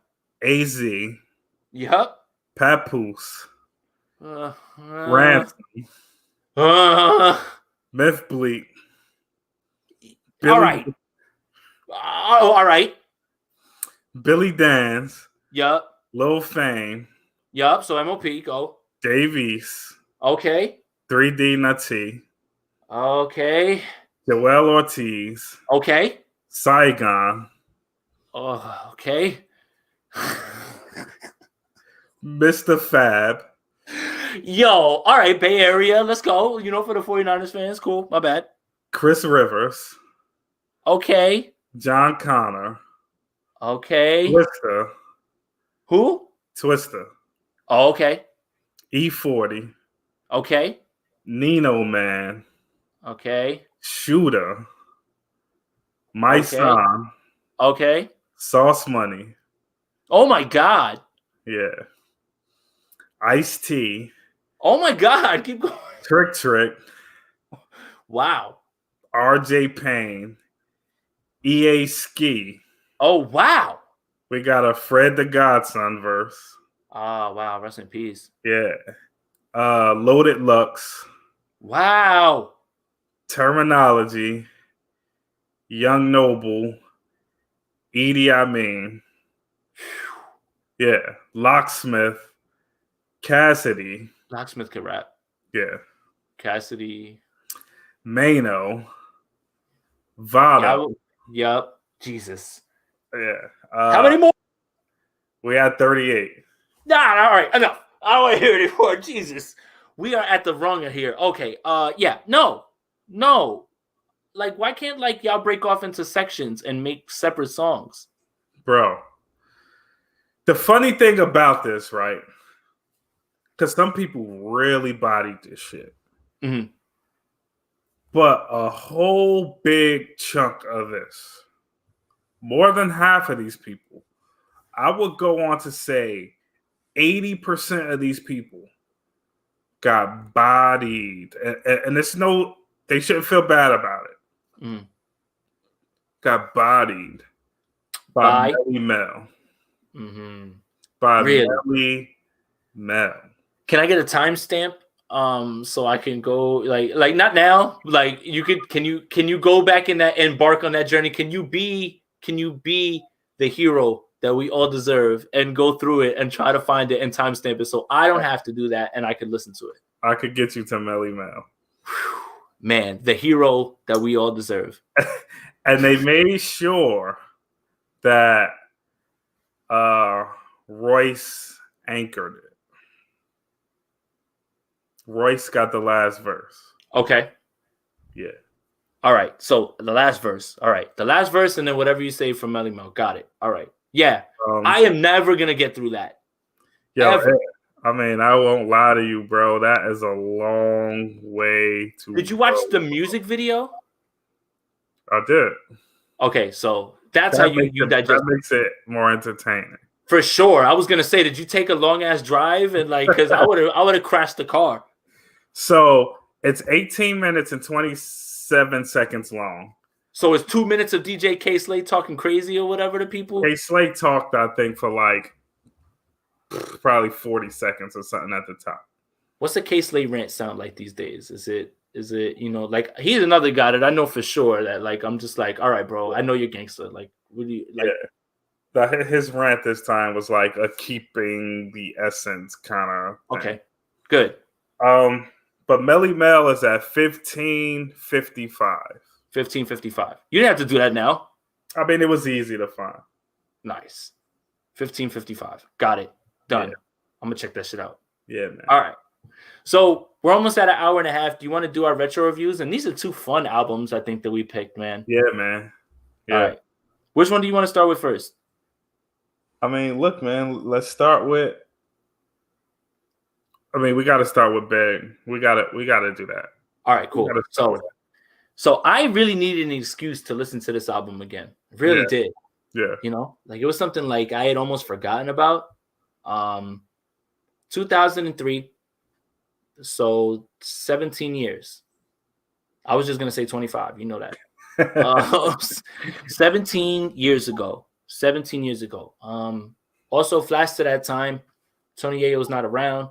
He's in jail. The whole Free Yayo thing. G Unit is the biggest thing in the world, you know, right now. Yeah. Right now. G Unit, Echo, G Unit sneakers, all of that shit. G Unit tank tops, which I never wore. That square fit was just that shit was just nasty. If you wasn't like in shape like Fifth, it looked nasty, man. Bruh, I weigh the same that I weighed in high school. I was not walking around with no fucking wife beater on. All right. But yeah, this is a time, right, when G Unit's the hottest thing smoking. And you know what? This album really still fucking holds up to this day, man. It was really great listening to this. I was so happy again. Yeah. This is an album that really transports me right back to where I was. Because, you know, I was a teenager at the time, you know, and, you know, almost, I was 19, right? Yeah. Was it? Yeah. So 19. Yeah, I have a clear recollection of what I was doing. I was probably doing some more fun shit, at that time or whatever. Like this album feels like riding around in a car, trying to find girls, in any way possible. You know what I mean? Probably drinking and driving, which you shouldn't be doing or anything like that. Yeah. Obviously smoking or whatever, but I mean that's not something cool to look back on, but that's what it takes me back to, right? Like that's everybody's pretty much, right? But that's the way that I kind of rationalize it in my head is like almost everybody was doing that, right? Right? Yeah. Like somebody else tell me yes. Yeah, it's true though. Like even if you weren't doing what we were doing at that time because you're from a different place, like even if you were in the burbs, you were still like in the fucking woods, like with a bonfire and fucking tripping off something. Like, right. Those everybody, are the teenage years. Right, exactly. And I had a lot of fun listening to this album, back then. And it brought me right back. And I love this album, honestly. It's great. We need to talk about this album because I understand that there's solo albums, right, that we have to hash with G Unit. But this might be, aside from Get Rich or Die Trying, might be the best other album from all of those guys. Maybe The Game, right? The Game documentary. Yeah, man. I would say for me, I know people are like Banks fans, right? But for me, the tops would be Get Rich, it would be Beg for Mercy, it would be the documentary, and it would be Hugger for More. Oh, Cashville, right? Wow. We just talked about that one too. I can't believe that I forgot that. Yeah. Yeah, man. Yeah, man. This album is fucking great, man. Like it still sounds good. Yeah. I think because this is not far from Fab's debut, right? And when we talked about Fab's debut, it's one of those early 2000s produced albums that sounds like an early 2000s produced album. And this doesn't do that. That's a great point. That is a great point. 2 years removed from that album, right? 2001, right? And a lot of these beats, here's the other thing. A lot of these beats sound like 2013. No, 2003. But it doesn't feel that way. And that's great. That's a great point. Honestly, I agree with that 100%, man. 100%. But, Groupie Love has, what this is because it's G Unit. This has, even though Buck's on it and everything, this has everything that the G Unit mixtapes used to be. Yeah. Hard shit, straight spitting, and then the funny shit. Groupie Love is the funny song, like Fat Girl and all those songs on there or whatever. Yeah. Like, I think that's really where G Unit really separated themselves in my eyes from everybody else, right? Because like I feel like the Lox tried to do funny sketches and stuff like skinny skits on the album, but like never in the music like that, and 50. To me, there's nothing better than at that time. 50 is there at the end of the song, just talking shit, talking hella shit, just like, and it's so fucking funny, yo. Like, and that's like, this feels like the best G Unit mixtape because it is, them, but it's also them at their most evolved state, right? And with all the perks of all the great production, right? You just really rang a bell in my head, man. Like, if Fifth continued to be the troll and bully that he is on the internet, on the albums, they could have went a long way. It's so crazy, right? Like he just laid the blueprint for all of these dudes now or whatever. Like, like this is basically how everybody did it, but he did it way different. He did it and his music was like, you couldn't fuck with it. It was unfuckwittable at that point. Yeah. But yeah, man. It's in 19 records or 18 records, right? Like, yeah, that's a lot, man. And almost all of them are hard. Like, some of the songs don't sound as good, sometimes, like Baby You Got's cool, whatever, but the other ones, for the most part, I think the other thing is too, is a lot of these beats for me, stick in my mind, and they they'll always be great for me because they were such great freestyle beats. And what I mean by that is like when you know what I'm talking about, Right. like when guys used to go in on the Salute You beat, or this like the My Buddy beat, like that's really that's really why those beats stick out in my mind, because it brings me back to that entire time. Yeah. Yep. All right. That's a great album. I'm so happy. It's such a great album, bro. I'm happy that I have this back because I'm gonna listen to it a lot more now, because it's like like things get out of your your reach, right? Like we're getting close, like to like where 17 years ago, right? Like I'm not thinking about listening to that album today. Like it's like these that's what makes these anniversaries and these retro reviews so cool, is because it forces me to go back and listen to something that I love, and then you find out that it's still just as good as it was when you first heard it. And Banks and Buck deserved so much more. Yeah, for sure. And you know what? I think that Lloyd Banks right now is kind of in a space where he's almost like a mythical figure, right? Yeah. Not around anymore. Definitely out of the way. Family man now, right? He had a kid or something like that, I think. Yeah. And like, and we just know him for the time that he was here, when he was like running the mixtape shit and running all the freestyles and Hunger for More and all that shit, Yeah, man. Crazy. It's crazy how everybody's from G Unit, like 17 years ago, we never would have saw all of this, right? Like you know, everybody moving around and all that shit too. Yeah. But there we go. All right, the next one, man, Crown of 2001. So I think it's important that like when we talk about these albums, right? Like we should talk about like where the artist was, like in that space, like right then. Like Dre was kind of an afterthought a little bit, right? Like he was kind of lulled to sleep right after the Firm, right? After he put out that album right before this, and it didn't really what was it called? When he first when he first got away from Death Row. Aftermath. Right. Yeah, exactly. It's not on the streaming site. It's not on the streaming platform I have, so I can't remember either. No. That's crazy. I can't remember the name of that album. Did they watch that one away from it? Like they just like, did the powers that be like, did they like rinse that shit away so we don't remember it? I mean, Dre got rid of that. But it wasn't like, it was just loaded with his signees, and they just all weren't ready. Right. Yes, I know exactly what you're talking about. So yeah, so there were whispers at that point of like, although Been There, Done That is a fantastic fucking song. I've been there, I've done that. That's a fantastic fucking song, bro. But yeah, this was a point where like, for a lot of people, Dr. Dre is like either falling off. Like this was a really critical moment, like for him for this at this album, like him to drop Still DRE. Kind of everybody was like, oh shit, there it is. But he linked back up with Snoop. Yeah. And then let's put it out there as well.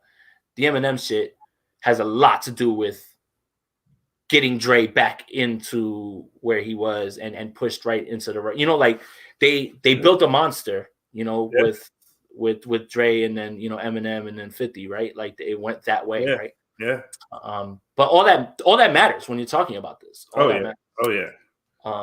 Gets back with Snoop, just gets back in his fucking bag, like just like futuristic again, more futuristic shit or whatever. Just this is like a departure, I think, not from the subject matter clearly or whatever, but the beats are a departure from like what we grew accustomed to on the Chronic. Oh yeah, right. The Chronic has all those soul samples chopped and everything as well in there or whatever, and just incredible, musical landscape. This one was more like it felt like Dre was hitting the fucking buttons. And... Bro, they shot G-Funk up with steroids. Yeah, pretty much. Right, because it has all those sounds and everything. Right. Like, but it's not like, all right, it's not going to be laid back this time. It's fucking aggressive. Right. Like you start to look at this, and this album is such a like vibe album, right? Yeah. Like in the beginning, and I remember I think this album came out, I want to say, because I'm trying to remember. Yep. So it was November. Like I remember Christmas, like this album being like at Christmas. Yeah. Not Mariah Carey Christmas music, even with my mom in the house. My mom, see, this is the thing about also Dr. Dre that I told you, right? And Snoop, right? Is their reach is longer than the average Cali rapper. My mom knows who Snoop Dogg is and enjoys Snoop Dogg's music. My mom was the one who bought The Chronic because of Nothing But a G Thing and all those samples. So that's the reach that they had, right? So that's why Christmas is allowed to be around this album. Like we were cool with it. Like so. But it's the song about his brother. Yeah. There's everything on here. Like there really is everything. Again, stories around albums. Jay-Z writes Still DRE, for Dre. Yeah. Explosive. We get, the cultural contributions. Smoke weed every day. Yeah. I don't know, man. Like it's like I said, it was great to listen to it again. And it's so crazy to still have the same feelings towards it. Yeah, man. I mean, you cannot deny that Dre is a genius. Yeah. But to me, Dre is the genius that, and it's not a knock to him because he's a genius in his own right. Mm-hmm. But Dre is the genius that kind of inspires the genius that prime Kanye becomes to be, right? Dre knows how to pull people into the fold that is just gonna make his shit great. Like he sees what Nocturnal can do. He knows what Snoop can do already. He knows how to bring Eminem in so that this goes crazy on the MTV circuit, right? He knows that this specific vibe could use Devin the Dude. He knows what Exhibit's voice does. I mean, bro, you know what's crazy? We were doing it was Snoop's verses, because Bitch Please 2 is that's on this shit on M shit, right? Yeah, on Marshall Mathers. Yeah. So no, Bitch Please was on Snoop's album. That was originally on Snoop's album. Right. Yeah. Yes. Yep. That's kind of when things like shifted, right? Like we were like, oh shit, like and you're right about the Exhibit thing, right? Because I think that like everybody, it's a problem that we have with guys that kind of like fade off to like not remember them in the way that they were remembered then and their contributions, right? So like it's almost cool to make fun of Exhibit, right? Almost cool to just like forget, you know what I mean? But like if you want to like purposely only remember Exhibit for Pimp My Ride. Pimp My Ride, right. Like then okay, you know what I mean? Like then I guess get your jokes off. But like you have to remember, like Exhibit used to be on Loud Records. Yep. From Cali. Like that wasn't typical. The only two acts from Cali that were on Loud were the Alcoholics and him. Yep. And I'm not gonna act like I knew that, or that I had that on the tip of my tongue. I just went to that Loud Records thing like in February, so like it was, I got to see them perform. They all came out. The Alcoholics, Exhibit, but you forget Exhibit shit in the beginning sounded like boom bap shit. Yeah, like the Foundation, all those records. Like damn, what's the record that his best record? Honestly, fuck, I can't remember. But yeah, see is what you get. Yeah, that one, and then there's another one, man. That definitely is it too. He performed that too. That shit was crazy. Fuck, man. Paparazzi. Yes. Yeah. But man, you're right about that. Like Exhibit was never anybody to sleep on or to be fucked with, right? Right. And and Dre fucking knew that. I mean, Exhibit wasn't first of all, Exhibit migrated to the West, right? He didn't, like, in his youth, he wasn't on the West Coast. Right. Right. And And on top of that, he wasn't a Dre signee. He wasn't a Dre protege, right? That's just Dre looking at the scope of everything around and just knowing that not only is he dope, but sonically what he can add to the crew, right? Yeah. And I mean, bro, that Up in Smoke tour, bro. Yo, that's a talk about it. Talk about it. So that's a big moment, man. That's a big moment right there. That is like I'm saying, like I was saying, like this album is not just like, oh, this is a classic album. No, this is a moment right here for Dre and everything that they had moving forward. Remember Nocturnal? Yeah, like bro. he was trying that one hard. Like he kept trying that one. Yeah. I know that he probably had a song or whatever that was pretty dope or whatever here. I mean, Nocturnal dripped over into the Wash soundtrack, right? That's how we got Super Ugly, right? The Wash, my guy. That is also a movie that is. I think it just came out like in the same time period. So yeah, would you like to revisit that also? Yeah, would you like to revisit that movie also? Because one of my favorite lines in that movie, and it's one that I like. I hate when I yell out quotes in public and nobody gets my obscure references because this is mad random from The Wash. Remember when they call in, the Snoop and them are calling and they talk about the hostage or whatever, and he's like, who's over there? And he's like, hey man, it's just me. And he goes to see or whatever. He's like, do you just say my name? He's like, man, hold on. Man, what you Destiny's Child? Anybody say your name? What you talking about? Yo, but he definitely was telling on himself or whatever. Who was it? It's DJ Pooh, right? Like DJ that's there too. Yeah, he's like, we just here kicking it or whatever. He's like, man, don't say my name, man. Yeah, man. But no, The Wash is dope too, yo. Like honestly, it's a great hip hop movie, bro. Yep. Yeah, man. That's good. I saw that too, and I was like, damn, yo. I was like that. Like, how old? Like, we're definitely getting up there now, right? Yeah. Like when you start to see the numbers on here, like. Yeah. 2001. Yeah, man. Like, this is 1999. 99. Wow. So look at Dre, man. Dre, 92 to about 94, leaking into 5. Dre had a fucking stranglehold on that. Yep. And from 99 to 2001 or 2, he had it again.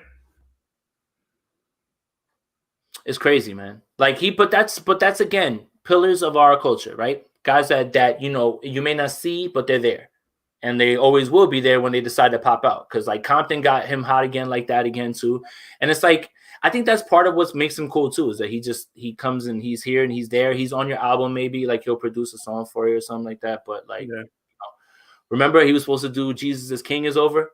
Whatever, we ain't gonna talk about that. Nobody care about that.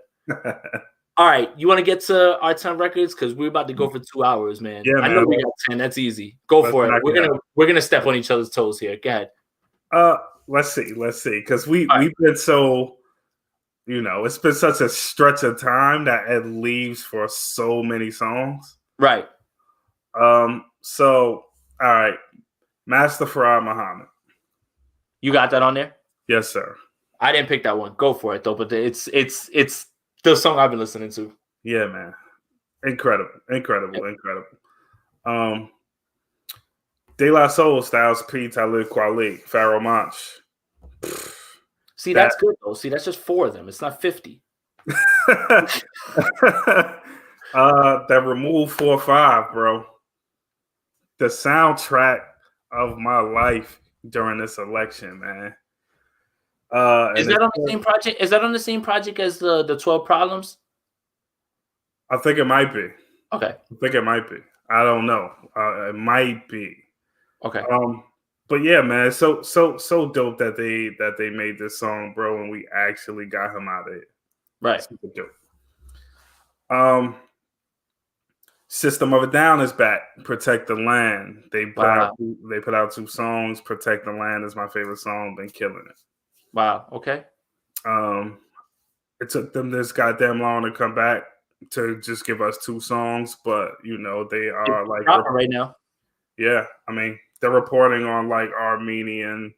I mean just this big fucking struggle in Armenia right now. So it makes there is. It makes sense that they did it. I'm going to the grime goat right now, bro. Dizzy Rascal released an album. Okay. This God Knows song is fire, like really, really fucking fire, man. And I hate that Dizzy doesn't get his props, bro, because now we got gigs and all these, and even drill. We got all this shit because of Dizzy what Rascal. This man did, man. Right. So that's on my list. Run the Jewels, No Save Point is on my. I heard that. That's right. Yeah, man. It's like, how many times are they just gonna? Are they just gonna keep coming out with dope shit? Like, is it just I mean, they are locked in, bro. They know what works. Set your watch to it, man. I mean, I'm certain that they're probably gonna have a lot to say now. You know that like that's the other thing too. It's like, the victory is to get him out, but like the victory now is like hope now, like that everything else can like we can get this corona shit like finally under control and all that shit. But yeah. So 4 things, bro. All right, cool. All right, so we got one. Why is this record only 1 minute and 45 seconds, bro? Yeah, bro. Yeah, $1 million, bro. million follows. Not the same. Not the same. Not the same. Nope. Not the same. Yeah, man.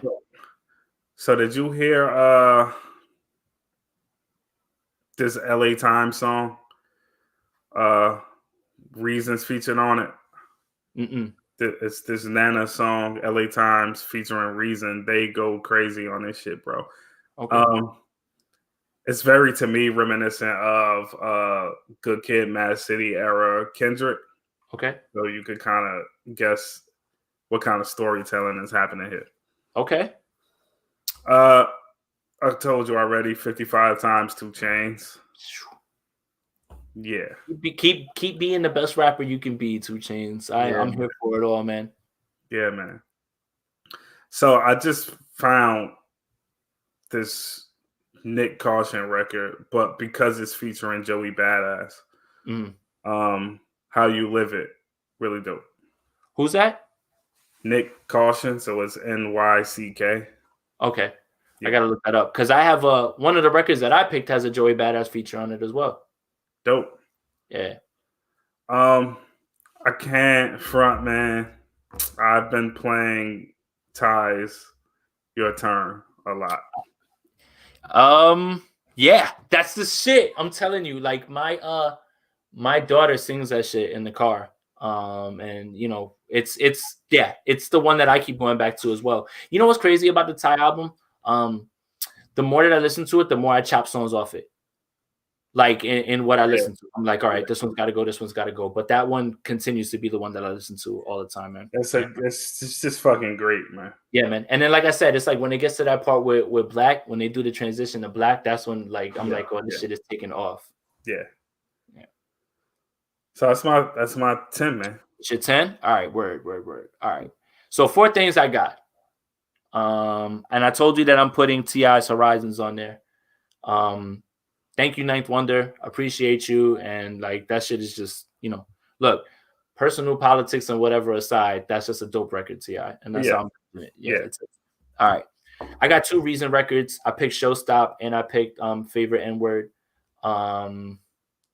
Yeah. Like in the spirit of ignorant shit, I'm just like these, I always find myself when I put these songs in the 10, I always pick like the most obvious ones. Right? Like, it's never the deeper song or the song that takes a little while for you to get. It's like the one that's wild, ignorant, it's got a crazy beat. I'm just like, yeah, keep that shit going. Like I like to consider myself a guy who listens for bars and shit, but then I just find myself running back the most ignorant song over and over. So that's 4. So like I said, I got to check out this K-Tronada concert, right? Because I'm such a fan of his music, man. I think that I was trying to figure out what type of dude he is too, right? Because he doesn't have much of a social media like himself presence of like him talking on videos and shit like that. He can't. So I feel like I got a lot of that like from this of who he is. He's just like a dude that's like, he's just into music and shit. He seems like more on the nerdy side than anything, and that's cool. You know what I mean? Because he's just about his shit or whatever. But he put me on to like he's playing records that I haven't heard that are not from any of his albums and his songs that he's produced for other people. and I'm hitting Shazam on my phone or whatever, like putting it by the thing, and it's popping up. So one of the records I found is this kid called Lou Phelps. It's called Fire. Yeah, it's once you hear the beat, you'll understand. Like it's fucking hard. I was like, wow. I was like, this like there's so many records that he's produced for people that like I got 2 of them that I wound up grabbing from the concert that you forget. Like that's why he's the man. Like it's the first time that he was gonna be in the US touring, and COVID took it away. So he at least did this.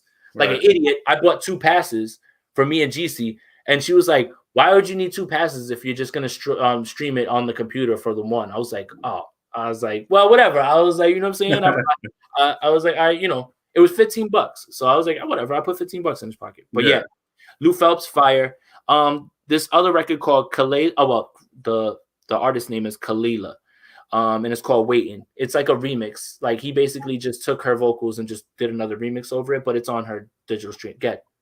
Is that one of? Is she like signed to Solange? I'm gonna check it out right now. Let me check that out. Right now. A Saint Record signing. Let me see. It says she's on. Yeah, I think you're right. She's on Seat at the Table. She's dope, bro. Yeah. So she has a record that he just did for her over in 2018 actually, but I found it because of the concert. So that's 1, 2, 3, 4, 5, 6.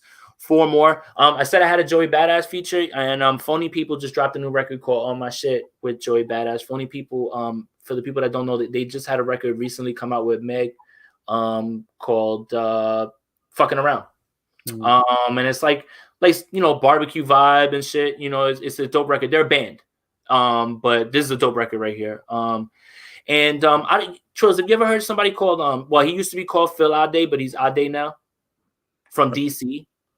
Yes. Yeah. So he has a new album. Well, he always puts out projects that are like 5, 6 records at the most, but they're always really good records. Like the one that he had before this was dope. It was something new, I think it was called. But I think it was what it was called. But it's got a bunch of dope records on there, and this one's called Don't Cry. With him and Trevor Jackson. Once you use the Piece of My Love sample, like you kind of already like you got me, I think. You know what I mean? Yeah. So so that video that I sent you of Grant, right? That's a rap song. That's a young lady from the Bay Area, Flo Millie. Yeah. And I found that out because Grant, he gets tagged in the video, and he's like, that Flo Millie though. Yeah. And I'm like, it's so crazy how Grant's like tapped into like the Bay Area shit or whatever. So I found the song, and I think the song's dope or whatever. I think the girl sounds, but I think I've tied it to laughing at the Grant video so much that I'm like, yeah, this shit's just hard now or whatever. Because I just have to ask him questions. I'm gonna ask him like soon, like, what were some of these facial features? Like, I need context on what you were doing. Like, bro, like, did you see the one where he's looking at the dude that he was covering the NBA Finals right then, and the Warriors were playing the Cavs, and that dude asked some out of pocket question, and they got him on TV looking at him like. And that picture that you found, like the one of him like that or whatever, that shit is something that he posted himself. Like he posted that shit himself. That's hilarious. Yeah, man. Oh my god. And then so yeah, Beef Flow Mix is the name of that one. And then Inside Job, Russ and DJ Premier. Like I said, hard for me to argue with this kid right now at this point. He's making hits, and he's rapping very well as he is on this project. So all right, Russ, you win this round. Yeah, man. All right, 2 hours is good, right? Because we missed 2 shows. Like, we were supposed to do like 3 hours, like to do 1, 2, and 3. Nah, 2 hours is good. I think we did a lot of content this time. Yeah, it was good because we had a lot of stuff to catch up on. This never felt like when we were about to do it, like, what are we going to talk about? We had to talk about the election. I was like, we got a ton of shit. Oh, yeah. And we got shit out. Yeah. All right. Well, thank you guys. Everybody who was asking where the episode was, all that stuff. Appreciate you. I don't know. I'll talk to you about it, but I think maybe we should do something for this T.I. and Jeezy versus maybe something live on our Twitter, on YouTube. Maybe I don't know. We'll talk about it. We can do it now as we're recording off of our fancy new what is this? A backdrop? Whatever it is. Anyway, But yeah, so subscribe to us on Apple, on YouTube. That really helps. What really helps, honestly, you know what I found out? What helps? If you guys want to help on Instagram, if you want to help get the page out there, what you guys should be doing is saving the post, sharing the post probably to your, to someone or to your story, and then liking and commenting. That really helps. Jay from from Benetton, he posted it, and it really blew my mind. Like I didn't really even that's the way the algorithm has changed. So I want to help that way. Also, shout out to Milo too. He just reached out the other day, and he's gonna feature us in the next what is it, independent So shout out to him too. He's been killing it, with the videos. You need to keep checking that out. So but yeah, that'll help if you guys do that on our Instagram. So absolutely. Trills, you had a project drop. Why did you leave that out of what happened in the last 2 weeks? As anything? Oh, yeah. As if that's not cool.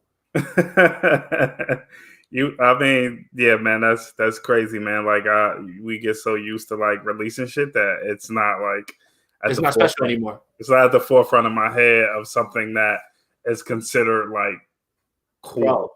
Bro. Remember when we used to make these mixtapes and we used to be like, where we throwing the party at? Where the fuck we gonna go? Like, remember that shit be like huge for us. Like that was always the most fun time because it was like, fuck it. Like we would go to a place, they would play our music, we'd get the fucking drink or whatever and be around our friends and like actually for a little while act like, the people that would have acted, you know what I'm saying? Like how they would have acted, right? Like, you finally wrap the project and you celebrate, right?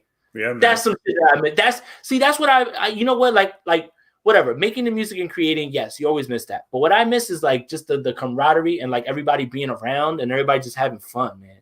Yeah. Like how like we do it here, there, people would come, like it was always just fun. Always. That's what I miss. I miss the fun part of it. Right. Yeah. All right. Well, this is a great episode. Like I said, subscribe on YouTube, Apple Podcasts, Spotify, anywhere that you get your podcasts. To my right, damn it, got it wrong again. To my right, or this is my left, right, whatever. Yeah, it's like, yeah, see, he got it.